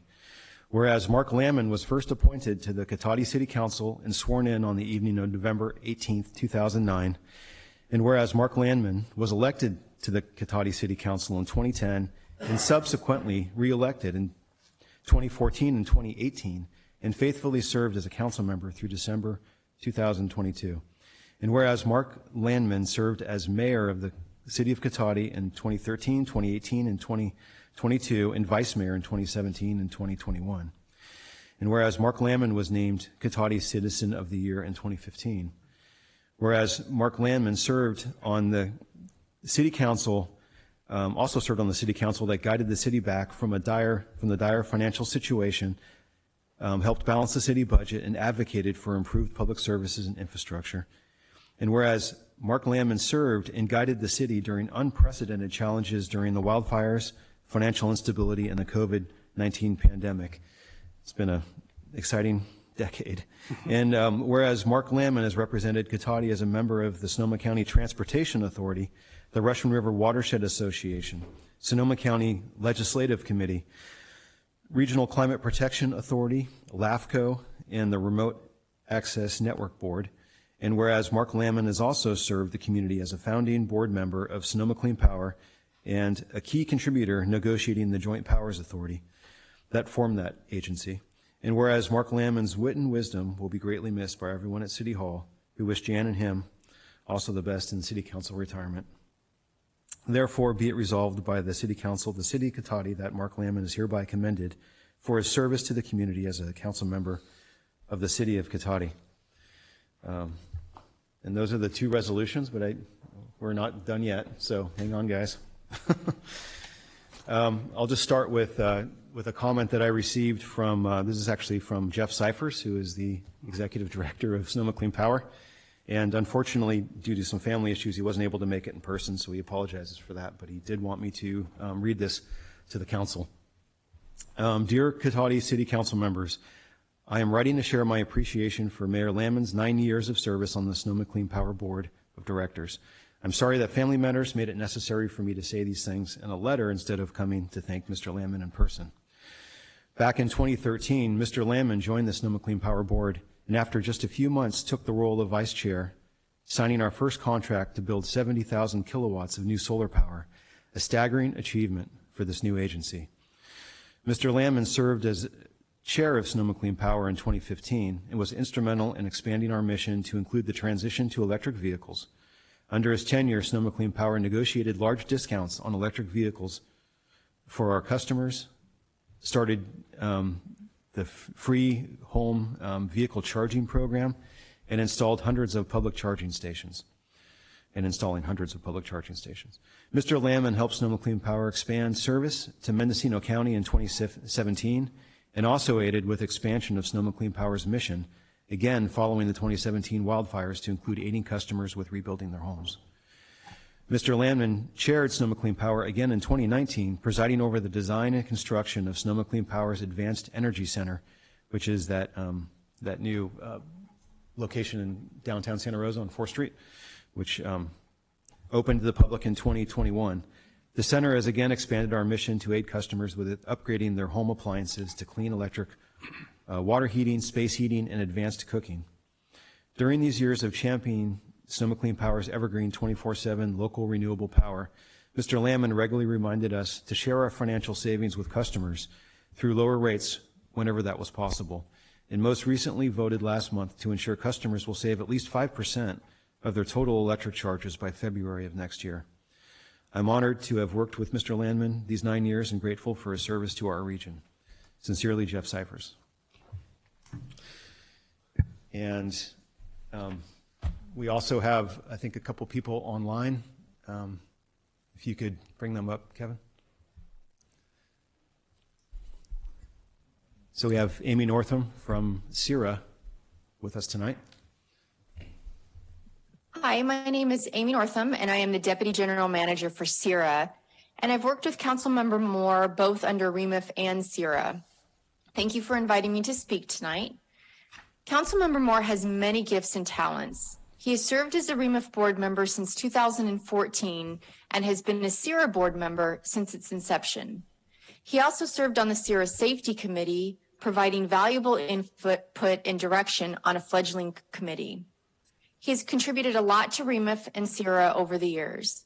He has worked hard to help streamline our processes to work smarter, not harder. He has been a leader by sharing his workers' compensation industry knowledge and being a champion for the REMIF employees. In addition, he asks thoughtful and insightful questions as a board member and brought the organization to a higher level. Even though I can easily provide you with a long list of John's accolades, he will be forever known as the person who would bring humor to meetings, especially when that was needed the most. John, we will miss your wisdom and sense of humor tremendously. Enjoy your retirement, and thank you for all of your years of service. You made a difference, and you made us better. Thank you. Thank you, Amy. Thank you. And I think we also have a couple of we have a representative from the county here as well. We also have Ken Ong on the line. Oh, I'm sorry. Yeah, go ahead. Well, thank you for having me here this evening, members of the City Council. Congratulations to Mayor Landman and Councilmember Moore for their retirement and commitment to public service. I didn't have much time working with Councilmember Moore since CIRA is a relatively new agency. It began in July of 2021, and John served as CIRA's safety committee member, and his many years of experience in the workers' compensation industry was invaluable in helping establish the curriculum for our robust safety programs today. John was a pleasure to work with and has always offered useful and practical feedback to make the organization better. These commitments to serve on the CIRA board and subcommittees really take a long time, and we really appreciate the personal time and commitment that Councilmember Moore has made to CIRA to make it a better organization.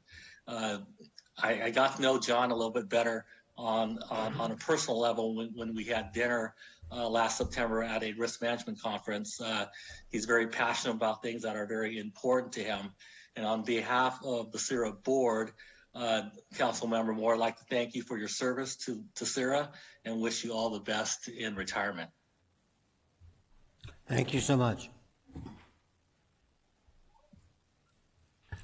All right. I do. Do we have a representative from the county here tonight?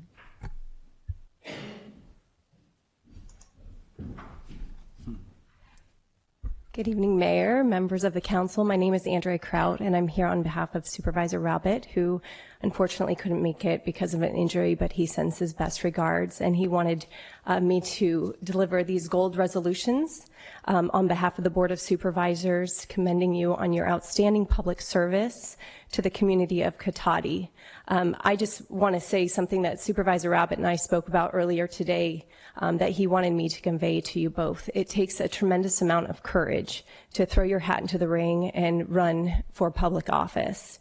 You open yourself up to a myriad of concerns, a myriad of issues, and feedback. And it takes a strong village around you to weather that storm at times. So just wanted to say thank you to you both, and thank you to your families and the village around you that have allowed you to serve the city of Cotati in such a tremendous capacity. So thank you very much, and we wish you well, and we hope to see you around Cotati in the future. Thank you, Andrea. Thank you very much. Thank you very much. And send our best wishes to Supervisor Rabbit. Hope he's feeling better soon. Yeah, and I believe those were gold resolutions for you both from the supervisor. Gold? So, yeah. What? Gold leaf? Yeah, I don't know. I don't think you can melt them down and turn them into usable gold, but yeah.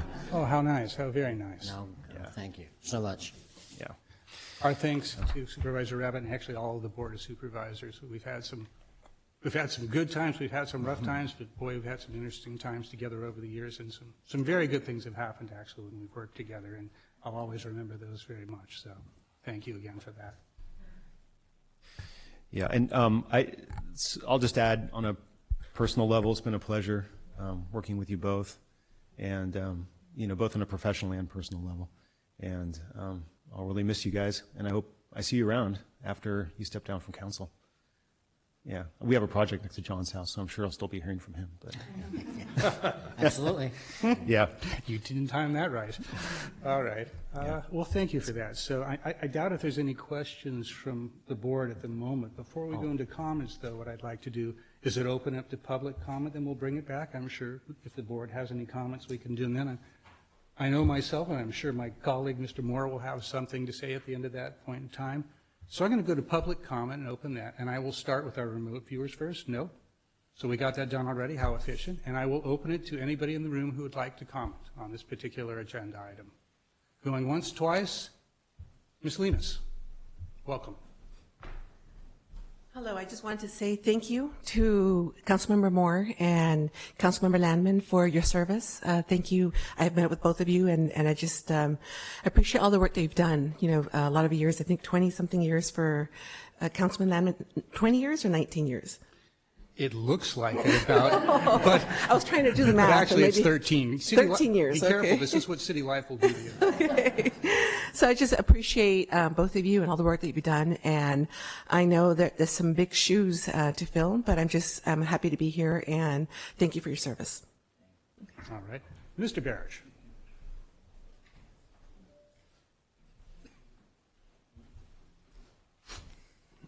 I'd like to comment on Supervisor Rabbitt's comment that it does take a lot of courage to throw your hat into the ring of local politics. But unfortunately, Mr. Moore and Mr. Landman did not do that. The proclamation is in error, as our city attorney knows as well, that both gentlemen were not elected to public office. They were appointed to public office, and that's a difference. For doing a lot of the dirty work for the other city councilmen behind the scenes. They were put in good graces of the city council members and town historians, and they were appointed without an election, without any experience, and so forth. I'm very disappointed in the two of you, because when you had a chance to apologize and explain more thoroughly why you raise taxes, why you bring on unwanted litigation to the city that could have been settled, why you spent hundreds of thousands of dollars on city attorneys to whitewash your conduct, violating fundamental civil rights, violating the Brown Act, speaking out of order, violating the Cotati Code of Conduct for city council members, whitewashing the complaints that were brought up by citizens. As a newspaper editor, Mr. Landman going to my advertisers of my newspaper and shaking them down and scaring them that if they advertise in my newspaper, things might not go well for me. Now look, I can go on for hours. The fact is, I answer to a higher power than you government officials. Okay? You were appointed. And I would say that to vote on that proclamation is an error and would be a fraud to add to the rest of the frauds that you have perpetrated on this town. And thank you, Mr. Barish, one last time. All right. Anybody else like to speak? I see a hand. Mr. Hancock, welcome.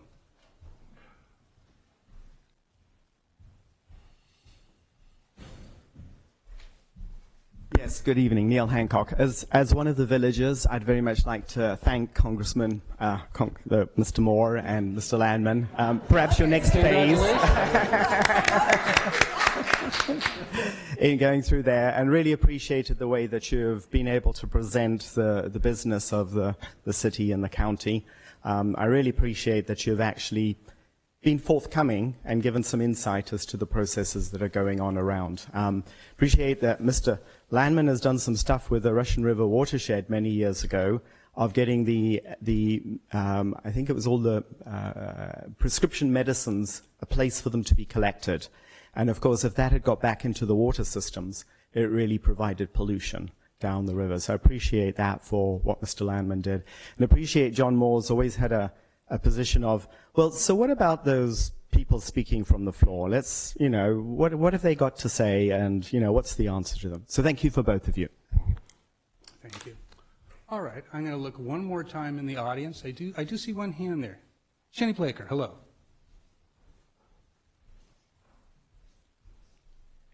Good evening, and I'd also like to just thank you both very much for your years and years of dedicated service to the city and all the volunteering that you've also done in many capacities, not only all the committees that you have to take part in because of your city council membership, but with the Accordion Festival, with the Cotati Creek Critters years ago, just so many different ways you have both supported the city and moved things forward in a good way. So thank you so much.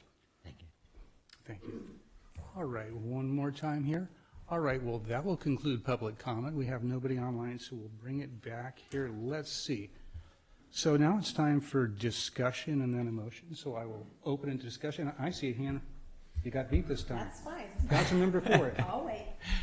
Well, I'd just like to say to both of you to echo a lot of thanks. And the resolutions and other people's comments have outlined a lot of particular ways that you've served the city. So I just want to mention how important you've both been to me in my life in Cotati. So Mayor Landman was the one who roped me into service on the Cotati Planning Commission in 2010, I think it was, shortly after he joined the council, and I was his appointee to Planning Commission for 8 years. I thought I had done my service when I resigned from Planning Commission in 2019, but then both Mayor Landman and Councilmember Moore helped convince me otherwise, so that I ran in 2020 for this seat. And I've got to mention the amazing service that the Moore family has provided this city for so many years. My entire 8 years on the Planning Commission, I served with John's wife Lisa, and that was she was a crucial guide, also as a former city council person. And then when I joined the council, I felt like I was just moving to the next chair over and getting to serve with John. So I really appreciate both of you for encouraging me to continue to sit in with the city. Thank you. Would you like to go? I see a hand down there. Councilmember Sparks. Thank you. I just want to say how much I appreciate both of you. We haven't always agreed on every single thing, as frequent viewers might have seen. But even when we disagree, I know and believe that both of you have the best interests of our community at heart, and you've worked so hard to promote what you think is best. And I just really respect that, and I'm going to miss you. Thank you. Thank you. It's up to you, Vice Mayor. All right, here it goes. John first. I've known John for over 25 years. We met when John and his wife Lisa coached our sons in soccer. Over the years, our paths crossed many times with the volunteering in the many city events. Then in 2013, John joined the city council. I have enjoyed working with John over the last decade, where we have worked through multiple ups and downs. John always contributes to the conversation, and I really appreciate his brutal honesty. Sometimes that is what was needed to get the best solution. John has a wonderful sense of humor and is always able to break the ice at the most appropriate time. He does not shy away from having those tough conversations. I appreciate the work he has done on the transition from REMIF to CIRA, where his insurance expertise was very valuable. John has worked extremely hard this year with the startup of the Continuum of Care, leaving large shoes to fill.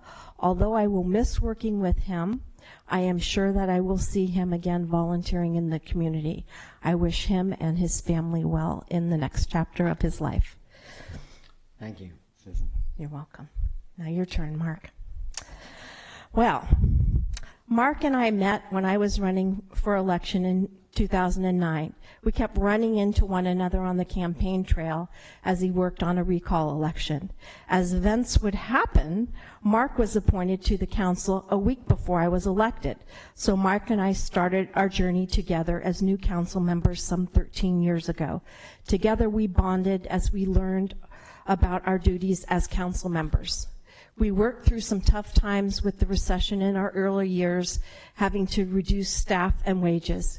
It was extremely difficult making those decisions, but our staff worked with us to make the best of a tough situation. As we recovered, we were able to get the support of the staff and the community to make the appropriate investments in our city. Mark worked very hard on our tax measures to get sustainable funding to provide the services desired by our community. Mark has always taken an interest in ensuring our infrastructure is being maintained. We have invested time and effort into long-term planning for our roads, water, and sewer infrastructure. Mark has been a strong advocate for our city and has been able to bring regional funding to help with those efforts. In addition to our council responsibility, there are regional responsibilities. Mark and I had some very interesting times in the beginning. As the cities, we were not always treated equally. I can recall our first WAC meeting where Mark and I went in and we were presented the water budget, and they said, well, it's a 20% increase, take it or leave it. And we were just appalled. And then people started, fighting and yelling and screaming, and that was our that was our I guess what do you call it, baptizing them. So I'm happy to say that we've come a long way, and now there is much more respect for the contributions from each city. I think Mark was saying it when he was talking about the different assignments. In the last decade, we have come a long, long way. The cities are very much respected on a lot of these committees now, which is great. This is evidenced by the recent joint powers agreement for Sonoma Clean Power and the San Rosa Plain Groundwater Sustainability Agency. Mark has served and been chair on many of the regional boards, like Sonoma Clean Power, Sonoma County Transit Authority, Regional Climate Protection Agency, and the Ledge Committee, just to name a few. I know his expertise will be missed on all of his committees, and I can only hope we can provide the same level of service. Most people do not understand the restrictions put on council members about being able to talk to one another, as we are only allowed to talk to one person. Over the years, my one person has usually been Mark. I will miss having Mark to bounce ideas off of, working through tough decisions, or just needing to decompress. Mark, while I'll miss you, I am happy that you will be able to begin that next chapter in your life and enjoy those grandkids more. Thank you, That's Sarah. all I got. Thank you very much. They're not making it easy on us because now we have to speak. You first. Okay. Well, I've been fortunate to work with this council and previous councils over the years, and I just thought I'd come up with a little statement on here. First of all, I'd like to thank my wife, Lisa Moore, and my 3 children, Richard, Rachel, and Riley, for their unwavering support and encouragement. I would not be here today without them.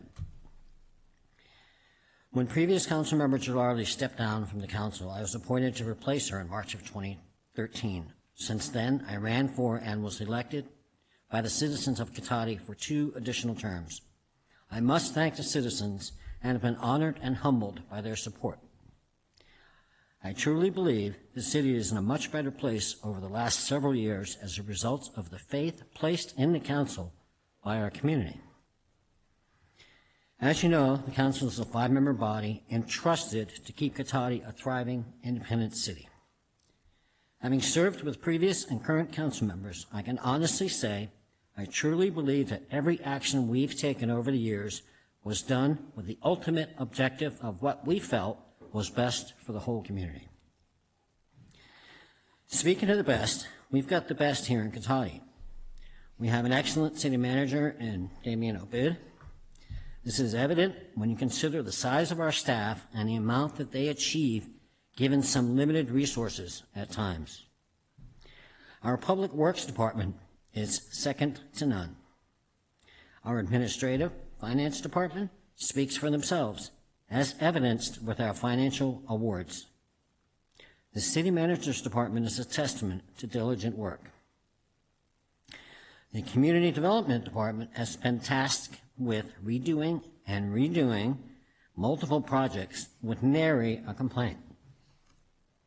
As I've often said, the council in our quest to get it right has given them an abundance of do-overs.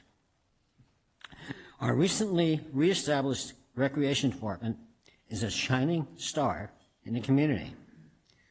And finally, our police department under Chief Parrish has been at the forefront of engagement and outreach. In speaking to other cities' representatives over the years, we've been very fortunate to have council persons that work well with each other. We may not always agree on everything, but we've always deliberated in a professional and respectful manner. I look forward to the direction the city follows. I'm thankful to all the folks I've worked with over the years and wish the new and existing council continued success and progress. And unfortunately, I've never been recalled, and I've had the pleasure of working with Mr. Landman for so many years, and I really appreciate that. Thank you. Thank you.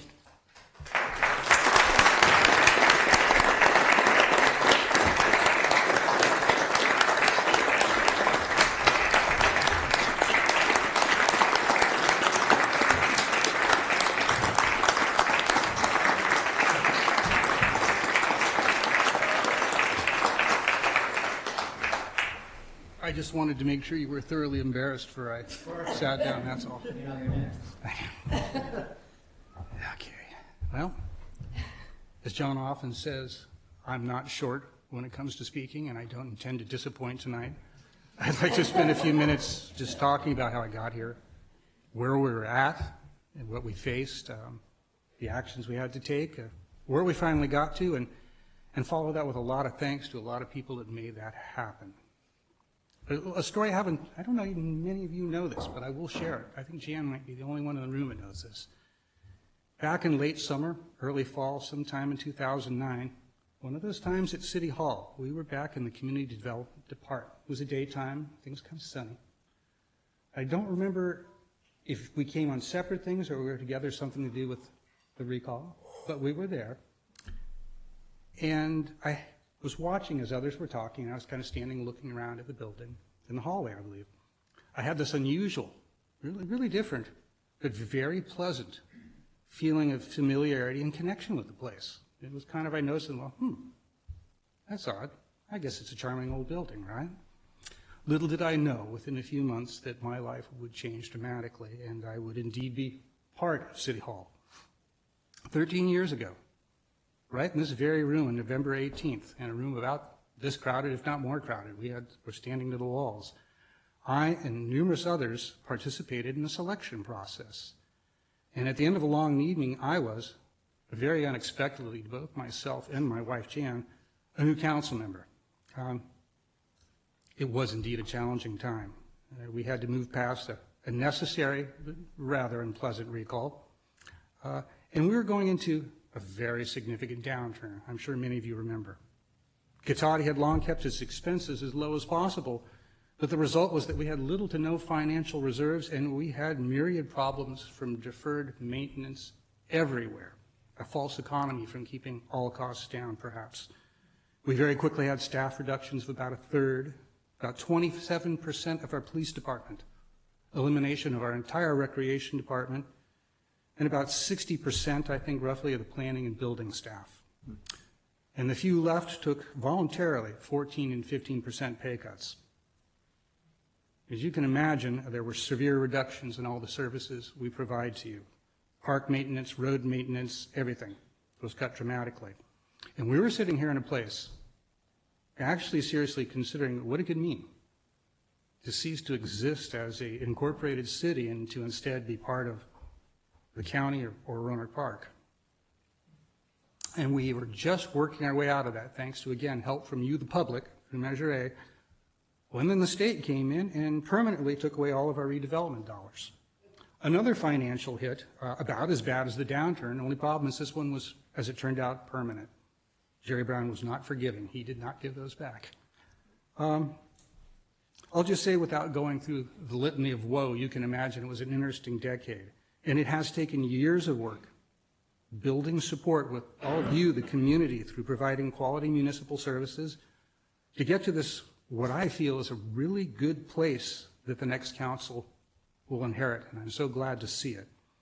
We invested years to get here, where our city's safe, secure, where our roads are improving every single year, where we again have a quality recreation department, and very importantly, when we've been able to keep our own local police department and dispatch. This is what we promised the public. This is what the public wanted and what you supported through Measure S, and we've delivered. Now, we have to maintain it. I encourage the forthcoming new council members to resolve to protect this to the best of their ability and focus on these key issues, because that's really what it's about, municipal service. Everything else is an extra. If you don't do that, there's not a reason to be here. Along the way, it's true, as my colleagues mentioned, we really hustled as a new council to work hard and provide the best representation for Cotati at the county level, something that didn't always happen. We were the first city to unanimously vote to support the creation of Sonoma Clean Power, which I remember is a very beneficent and good vibe meeting, and it kind of changed the direction a little bit. It was unexpected. I got to be a founding board member there, as mentioned, and I got to serve as chair twice, and it was perhaps the most exciting assignment I think I had. I was also able to serve as a chair at SCTA RCPA.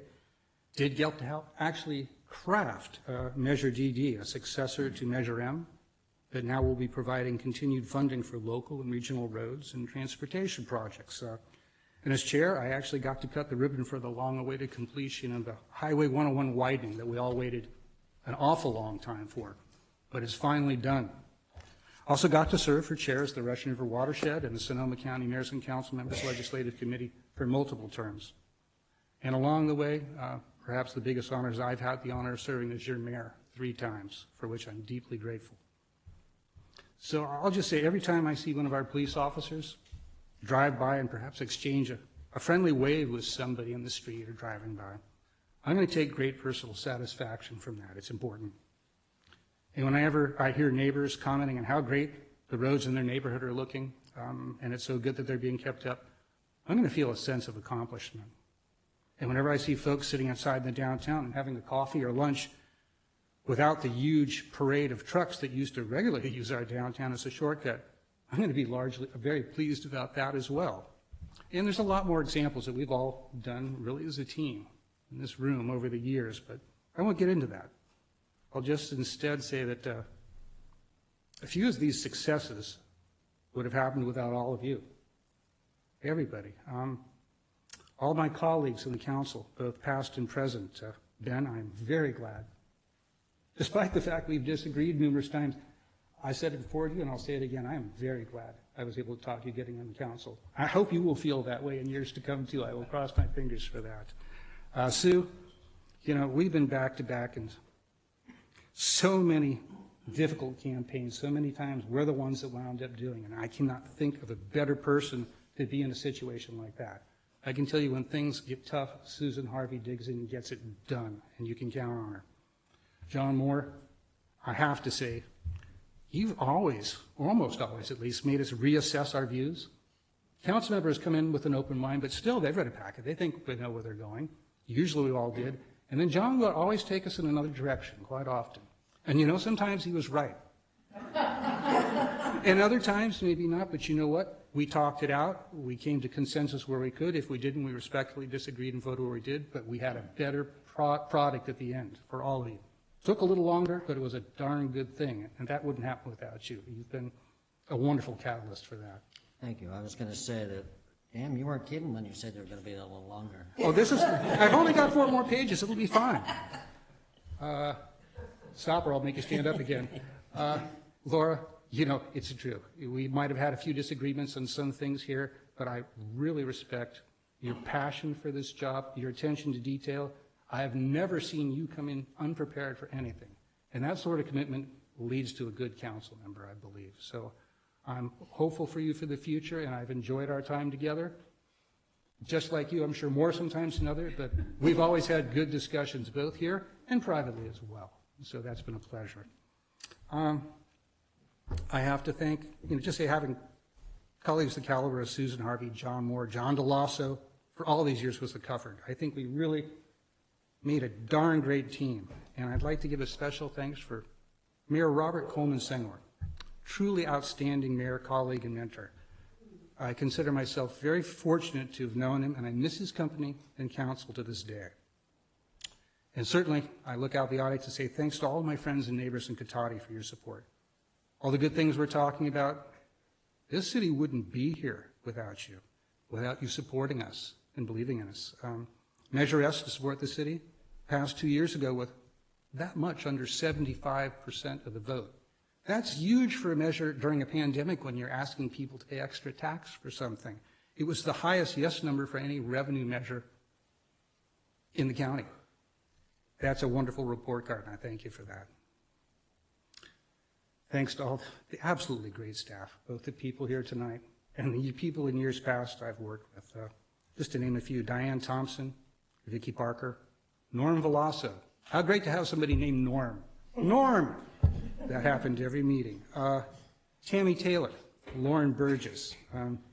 Every single one of you, both past and present, raised the bar and moved this community forward. I'm very proud of you and very grateful for you. And a very special thanks to City Manager Damien Obid. It has to be said that Cotati, and I want you to know, you are incredibly fortunate, in my opinion, to have such a hardworking, capable, and conscientious city manager. You have built, Damien, a positive, engaged, and extremely capable team here at City Hall, and you've been an incredible partner in everything we've done, all these deep challenges we faced through all these years. And on a personal level, I will miss working with you very much, I have to say. And finally, see, you didn't think I'd wrap it up, but I am. I'd like to give a big thanks to my wife, Jan. She's sitting here right in the audience, filming me. Jan, at every step of the way, through every single challenge and frustration and setback, you have been there supporting me, encouraging me. Your counsel and your incredible patience for listening to my myriad work issues for 13 years, folks, has been steadfast and remarkable. I'm just going to close my comments by saying I'm very glad you're here with me tonight to complete this part of our journey, right here in the room where this all started all those years ago. So thank you, Jan, and thank you all. So with that,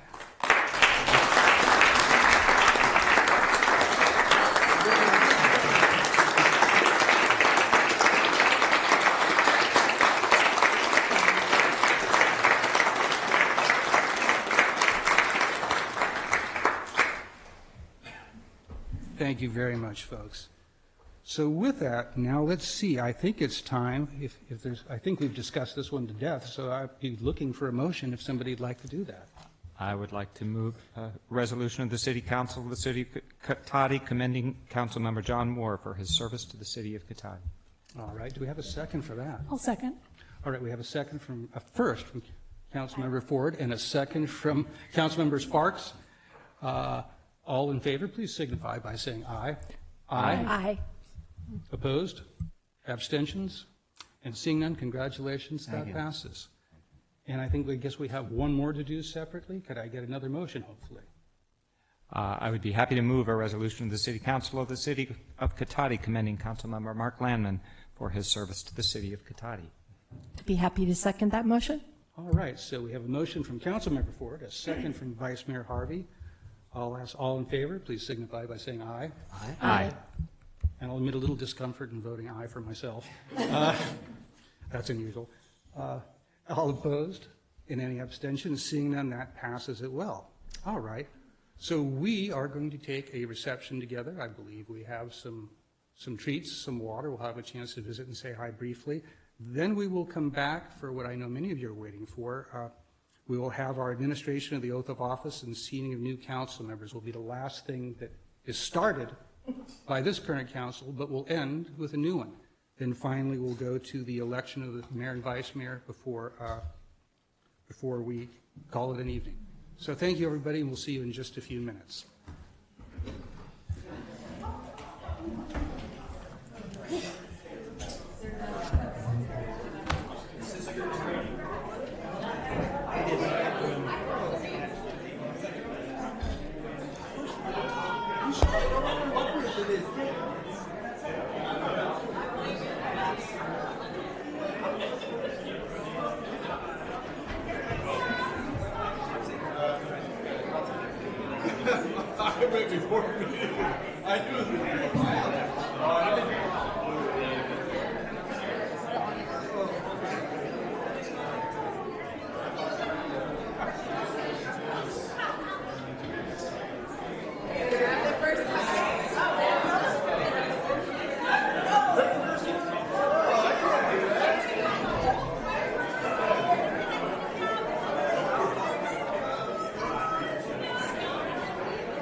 They gotta say it's me though, I'm sitting right in front of them. Okay.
Well, thank you for not kicking me out. It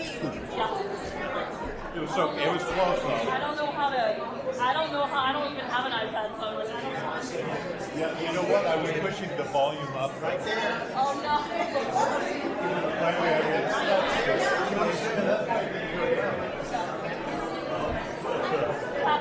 it does.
Miss Ib, yeah, she won't say that.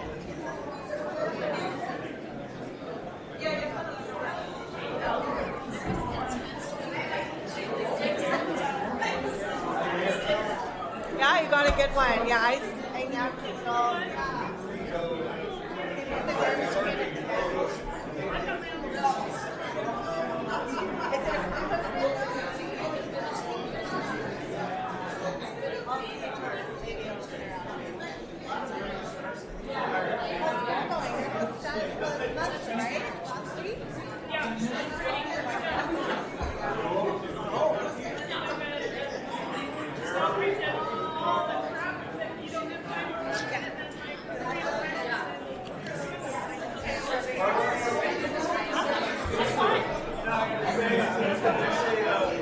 I think this is the second. I think this is the second.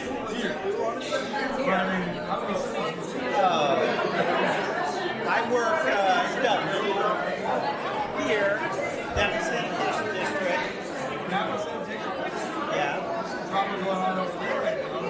In Napa maybe, but not in the Sand District.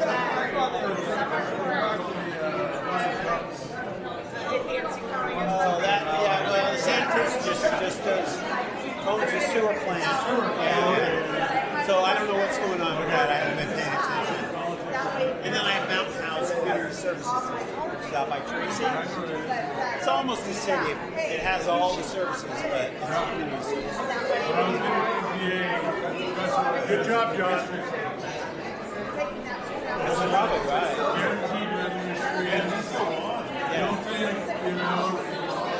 Yeah, it's the enterprise district. Yeah.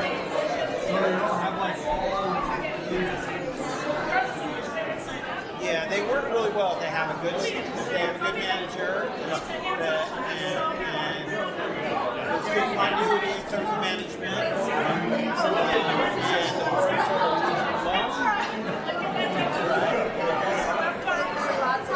Yeah, a lot of special districts work really well. Others are maybe that are really screwed up, but when they get screwed up, they're bad. Yeah. Why'd you agree to do that? Yeah, they start cycling through managers. There's one of our clients is my client actually. But that's preferable to online? It's like, imagine the Berkeley Hills, but then there's a county border. Kensington's an unincorporated community that's basically, Berkeley Hills are across the county.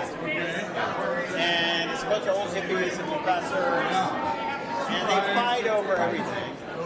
And so there's a police district and a fire district. Same, it's two separate districts, same community. And the district boards are also different. So it's been a mess. Yeah. The fire district puts trash to El Cerrito Fire District. But police has their own employees. And they're always short of cash. So they're always fighting. And finally, the community, the big issue this year in the election was consolidation. So they're talking about actually getting an act together. So we'll see what happens with that.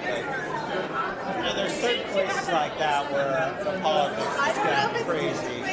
And, I mean, you've worked in, I don't know what the Napa Valley cities are like. Are they a little crazy? Yeah. Problems with rich people, some big course, they're there, but it's a black box in Zoom, and they're doing something else. It's really hard. And students coming back from 2 years of that are having a really hard time. Like, they don't know how to focus anymore. I mean, get worn out after a while. Right.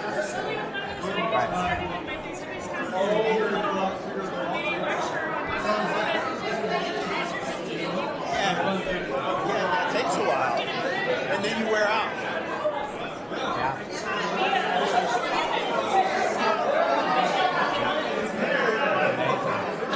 And they're even more addicted to their phones than they were. They cannot put them down. They have them put them away, and 30 seconds later, they're in their hands without them knowing it. They don't know what's happening. And I'll say, Patrick, your phone's back. Oh, it is? How did you get there? I mean, they really don't know. It's just amazing.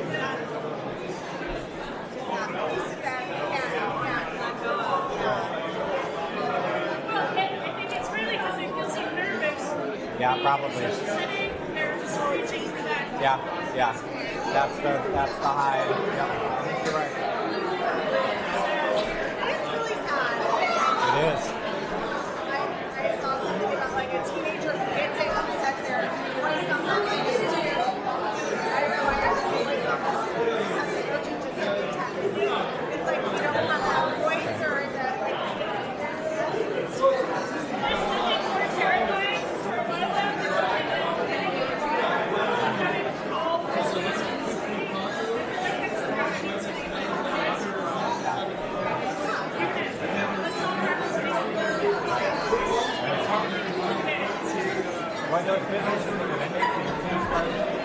Call a random business. Hi, I'm just supposed to call you. Oh, get off the phone.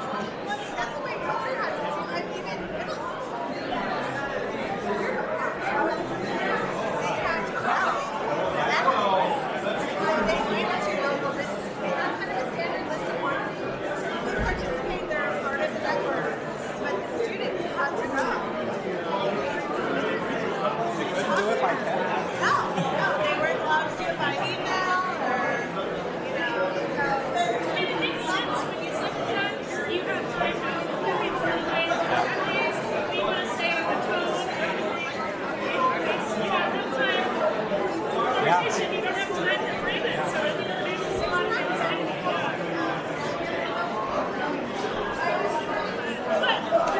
But you get to do it publicly.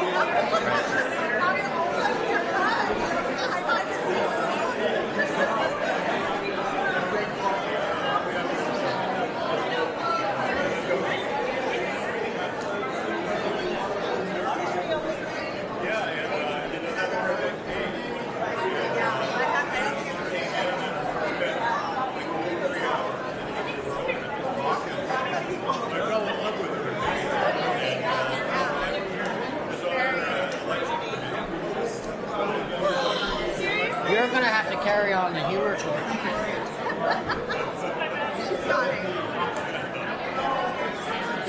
it's easier face to face. Nothing lands on Zoom.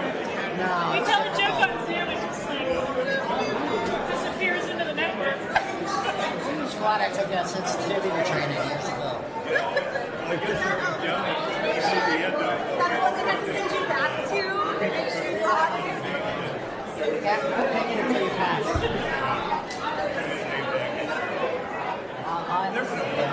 I got now a couple of those fishing examples. I take the school crash training. I'm like, most of the time, I don't have to worry about all these stuff. I keep getting those too. These are the people who haven't finished their fishing training. At one point, they're like, I'm not going to use those. At one point, I emailed back and it's not going to happen. And they never responded. Do not reply. I go before. Yeah. But it's good information. It's interactive.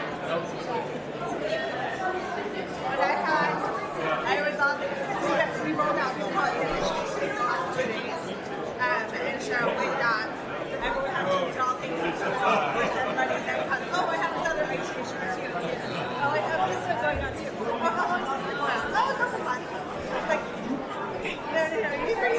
One of them, someone got an email right then where they're like, oh, this is weird. Look at this fishing. They're like, no, I'm like, okay, stop. Okay. Did it go through? No, it is a scam thing. Before I hit.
All right, everybody. I'm going to ask everybody. Hello, everybody. It's on. Am I coming through? I'm going to ask everybody if we could take our seats, because otherwise the mayor will go out in the audience and talk for another 15 minutes, and I don't think we want that. No, please. No, please. All right. All right, so we are back from our reception. We're to item D, and this is the last action, or beginning of the action at least, for this existing council, and that's the administration of the oath of office, followed by the seating of the new council members. So the way I'd like to see this run tonight, with council agreement hopefully, is it will begin. I will ask in a moment Deputy City Clerk Patterson to administer the oath of office separately to both of our new council members, Sylvia Lemus and Kay Rivers. And then we'll take a brief moment just to pack up, change our name tags, adjust our seating, and Mayor Harvey will then, Vice Mayor Harvey will take over. Oh, I'm jumping the gun. Vice Mayor Harvey will take over the meeting then, and then once she's ready, she will invite our new council members to be seated, which I think we're all looking forward to. And then we'll have some public comment, which I'm sure many of you have comments you'd like to share. So with that, if we're ready, I'd like to ask our Deputy City Clerk to start with Sylvia Lemus, please.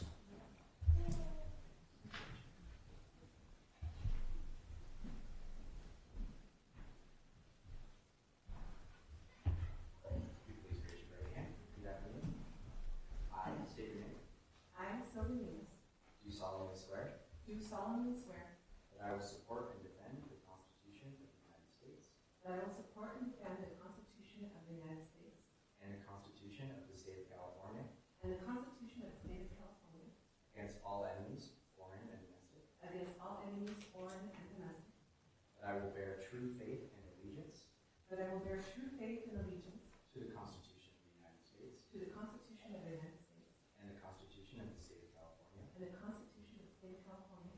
that I take this obligation freely that I take this obligation freely without any mental reservation without any mental reservation or purpose of evasion, or purpose of evasion, and that I will well and faithfully discharge and that I will well and faithfully discharge the duties upon which I am about to enter. the duties upon which I am about to enter.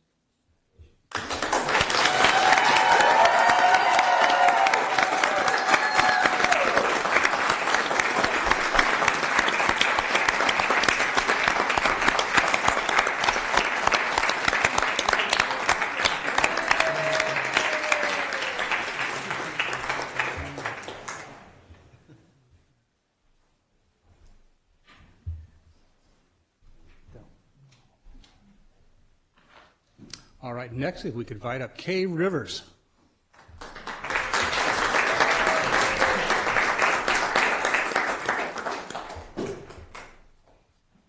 State your name. I, Kay Rivers, Do solemnly swear that I will support and defend the Constitution of the United States. Do solemnly swear that I will support and defend that I will support and defend the Constitution of the United States the Constitution of the United States and the Constitution of the State of California and the Constitution of the State of California against all enemies, foreign and domestic. against all enemies, foreign and domestic, That I will bear true faith and allegiance that I will bear true faith and allegiance to the Constitution of the United States to the Constitution of the United States and the Constitution of the State of California. and the Constitution of the State of California, That I take this obligation freely that I take this obligation freely without any mental reservation without any mental reservation or purpose of evasion. or purpose of evasion, And that I will well and faithfully discharge and that I will well and faithfully discharge the duties upon which I am about to enter. the duties upon which I am about to enter.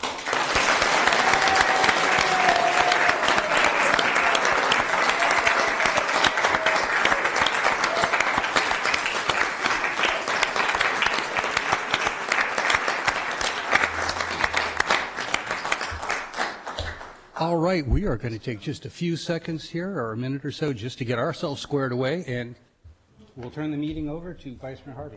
What's that? If you'd like to take pictures with your families while we're moving things around, you want to do that, you can. Come on right yeah. up in the well, that would be fun.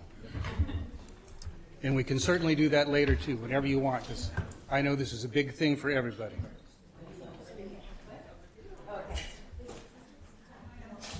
All right. Kick me.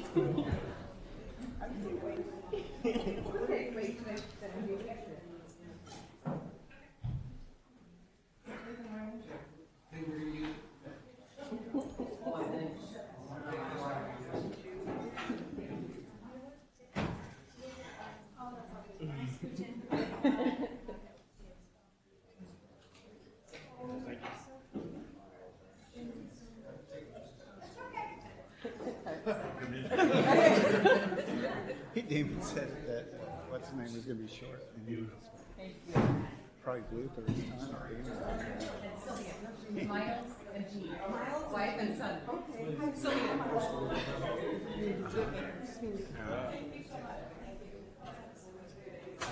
The manager in Dublin always used to go. He had a pen, and if somebody would go too long, he would start clicking. I think he'd do it involuntarily. He'd sit right next to me, and I'd be like, "They're going to the moon, I guess." Because I went real fast.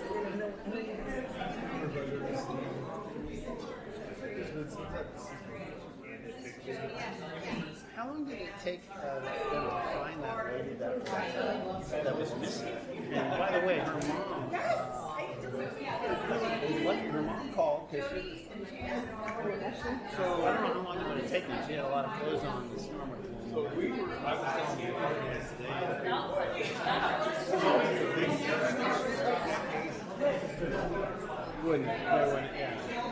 They were just like somebody else would have gone. Yeah. Yeah. Ricky was a bit more. But how long was he on it? Like 12 hours or short? Like a day. A whole day. He came home and slept and came back.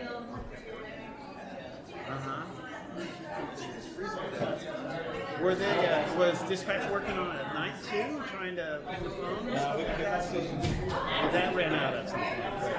the phone died, so we kind of knew that. Valley. Yeah, there's good fishing there. You ever been there before? Oh, okay. The first my sister-in-law was the only the Karuk tribe, which is Earth. Every time That's up higher, right? Yes. On the Santa River, that's gorgeous. Unbelievable. But It's way. the pattern with the cop was talking to a chicken. You know how much you're talking to Humboldt. It's snowing. It's like chicks snow. And it's just keep getting like. They get a lot of snow up there too. Yeah, 50 feet snow. Just keeps like we can't even go look for. So we have countywide. We got 4 guys. Countywide. And it's certain places are already out. Yeah. So then the resident deputies. I know. Nice guy. And he was. So now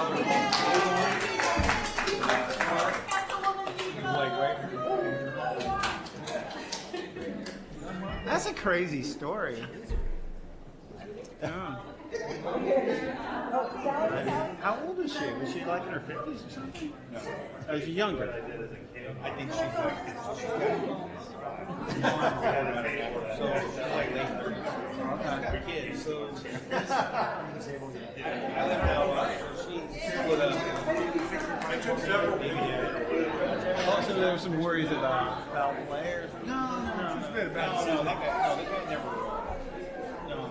never suspected him. He was actually helpful, saying that this is the road she goes on. We never suspected him.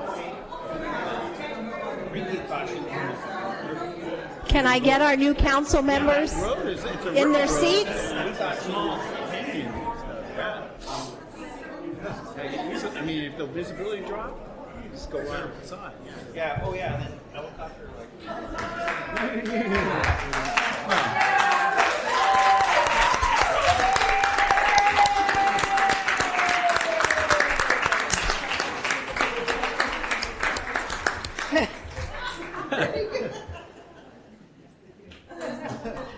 Oh my goodness.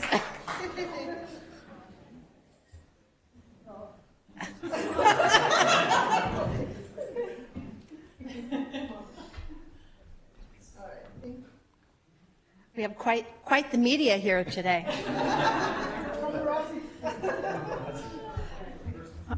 All right, I'm going to call this meeting back to order again. And first order of business, I would like to welcome our new council members. Welcome.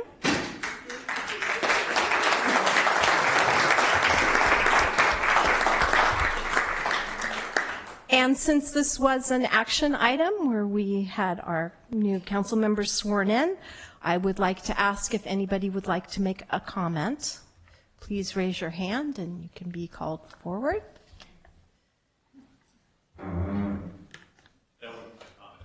Oh. And do we have anyone online? Okay, we do not have anyone on. No one wants to come forward. Okay. Oh, all right. Someone has to make a comment. Someone has to. Hello, my name is Esther Lemus. I am Councilwoman Sylvia Lemus's sister, and I want to congratulate my sister. I'm very proud of you. The city of Cotati has gained such a valuable asset here. The citizens are really going to benefit from her experience and her background. Congratulations to Councilwoman Rivers, and yeah, I wish you guys all the best as a new governing body. Thank you.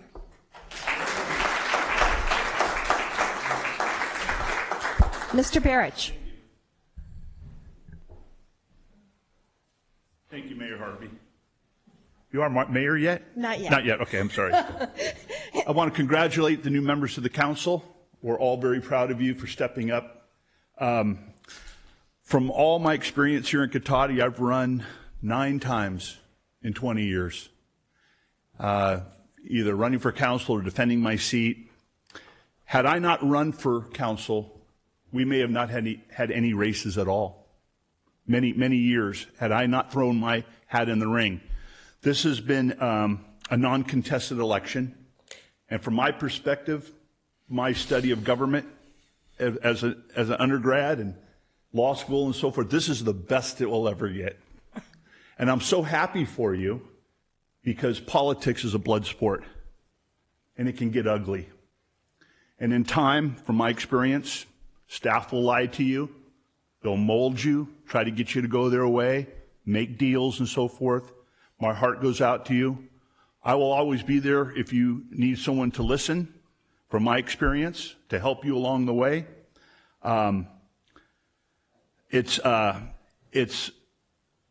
We are very proud of you, but politics can be very, very contentious, and the forces here in town can be something to be reckoned with. And I wish you the very best of luck, and I pray for both of you. Thank you, Mr. Barrich. Anyone else? Then I will close that, and I'll look this way. Sylvia, would you like to say anything? Sure. Thank you so much, Vice Mayor Harvey. Thank you so much. I am just really happy to be here at this point. I'm excited to get in here and get started with doing the work that I'm called to do. I feel like my life has been really ingrained in public service all my life. I'm a 30-plus year county government, so I've worked in different areas, most recently county administrators, communications, HR. But I do have a lot of community experience too, working with communities and working with people, building and developing communities, especially underserved communities. And so I'm really excited to be here and just bring my knowledge, experience, and skills that I have built and honed throughout the years here to see how I can help the residents of Cotati and keeping Cotati beautiful as it is, and just improving and just bringing a different lens and perspective to City Council here in Cotati. I'm really excited about that. At the county, I've also been able to work, do equity work at the county with some of their new initiatives that they have. So I'm glad to kind of bring that experience here and offer kind of different ideas and perspectives. And I'm very excited to work with the City Council here. So thank you very much. Thank you. Look this way. Kay, would you like to say a few words? Mostly I just want to say, oh, okay. Now I know how to speak here.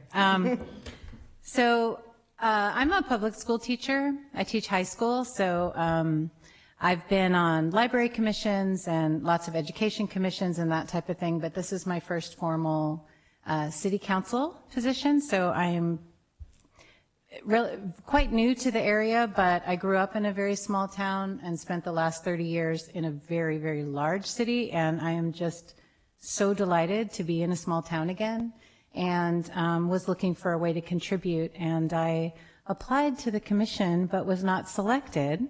And at that time she was just like, wow, your resume is so amazing, you should consider running for city council. And I'm like, but I just got here. And she's like, and?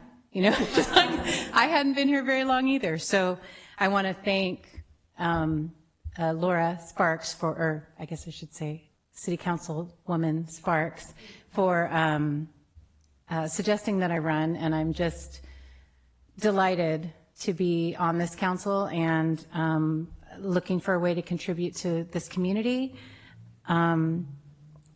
I quit all of the boards I was on so that I have time for all the commissions and everything that we have going on here. And I mean, I guess I would also, in terms of the lens, you know I'm not the first lesbian on the board, but I may be the first out one. And so I'm pretty excited about that, to bring that lens and understanding and hopefully, position in a marginalized community into the decisions that we make here on the council for all of the members of Cotati.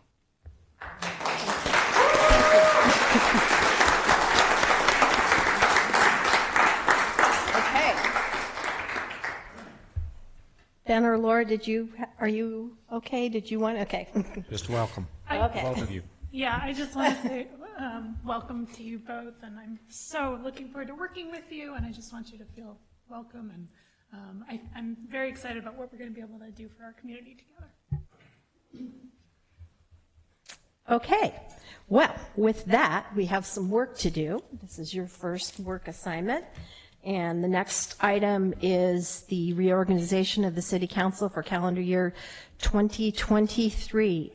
Damien, are you going to give a staff report? Sure, I could give a brief staff report. So in the packet, you will see the, apologies, I'm getting there right now. You will see the some background on how mayors and vice mayor selections are typically conducted, and a history of mayors and vice mayors. Thank you. And so traditionally, the currently serving vice mayor is traditionally nominated and voted to be the mayor, and then the vice mayor typically is the council member with the most time and service through council and or commission. That's normally how it works. So I would just suggest that that the council take it in two steps. They do the mayor nomination and selection first, and then do the vice mayor second as two separate actions. And I'd be happy to answer any questions beyond that, but that's an outline. Any questions from the council? No? Okay, we will take nominations for mayor. Do you want to do public comment before that? We could do it before. Okay. Then any public comment on this item?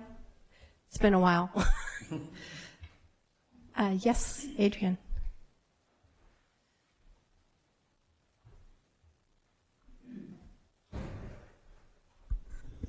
Hi, Council. My name's Adrian Lobby. I live at 1 Kingston Way. I am noticing a new era. And the most obvious thing is that there are new people here, and some of you have only been here for one term. And another obvious thing is that there's females, like more. And I would suggest that it would be really nice to have a female team at the leadership of the new council, and to acknowledge that there's some changes going on, and that just seems like a really nice, symbolic, and probably practical way to move this council forward. And I also want to notice the diversity and the equity in the room, and how our new council members have brought that with them. And I think that's just a small step, but it will be a really welcome one, and I'm excited to see what you all come up with. Thank you for that. Yes. I can't call you Mr. Mayor anymore, huh? Well, this is an unusual perspective, and I'll just make this quick. So, as like most people, I read the packet tonight, and I was not surprised to see that Susan Harvey is very popular in this community. And since you're about to nominate a mayor, I just wanted to add my voice to those assembled and support her for all the reasons I enumerated earlier. She's the right person for the job, and she will do a very good job, I believe. So thank you, Council, and I wish you good luck in the time to come. Good evening. Thank you for that. Any other comments? Yes, George.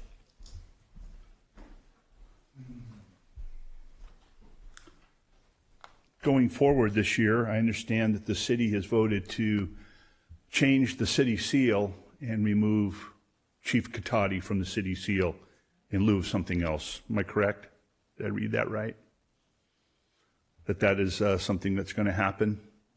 Well, if you don't have to answer, a nod would have been fine, but that was my understanding. As we go forward, I'd like the council to reevaluate that going forward, and I would have to say that I would like to see Mr. Ben Ford become mayor this year for a few reasons. Mrs. Harvey's been mayor a couple times in the past, but she's also been part of the council that by her silence, she was complicit in some of the things that have happened here that have been very wrong, violations of civil rights, violations of ADA law, violations of Brown Act.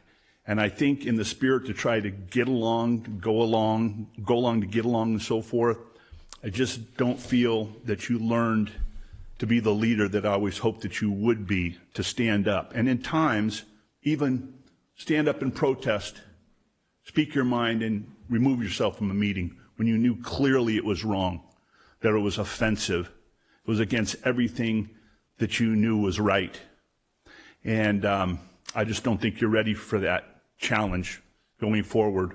There are other civil rights lawsuits on the block going forward, and I wish I would have had more faith in you to take this on and to lead the meeting properly. I'd like to support Mr. Ben Ford for mayor. Thank you for your comments. Anyone else? And Kevin, do we have anyone online? No? Okay, then I will bring it back to the council and would entertain a motion. I would like to nominate Vice Mayor Harvey to serve as mayor for 2023. I'll second. We have a motion and a second. So all in favor, say aye. Aye. Aye. Any opposed? Aye. Aye, I guess, yeah. Aye. Aye. Okay. All right. And I believe that that is unanimous, and thank you very much. And I also want to thank all of the wonderful comments that were sent in by the many citizens and businesses. It was very, very humbling. I work very, very hard for this community and put kind of my heart and soul into it, and I really take to heart all those comments that were made, and I will continue to work very hard for you. And I'm so excited to have our new council and help mentor them and bring them along. So thank you for that. And then we will move on to the vice mayor.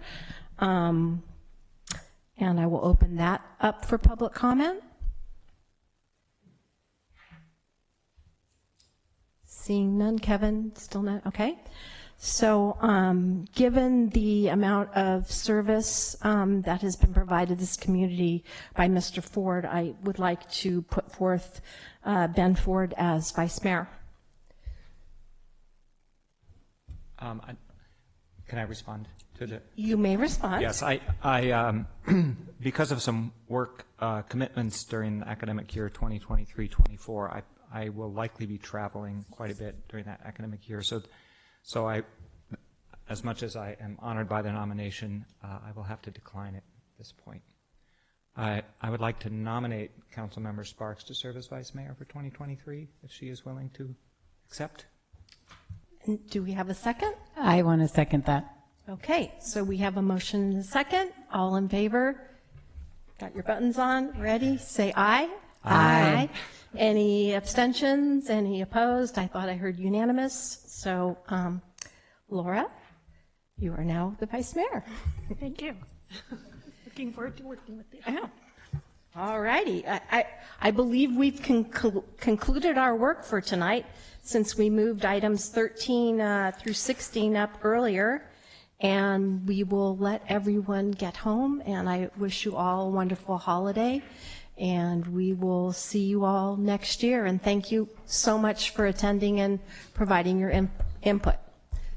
Take care and happy holidays.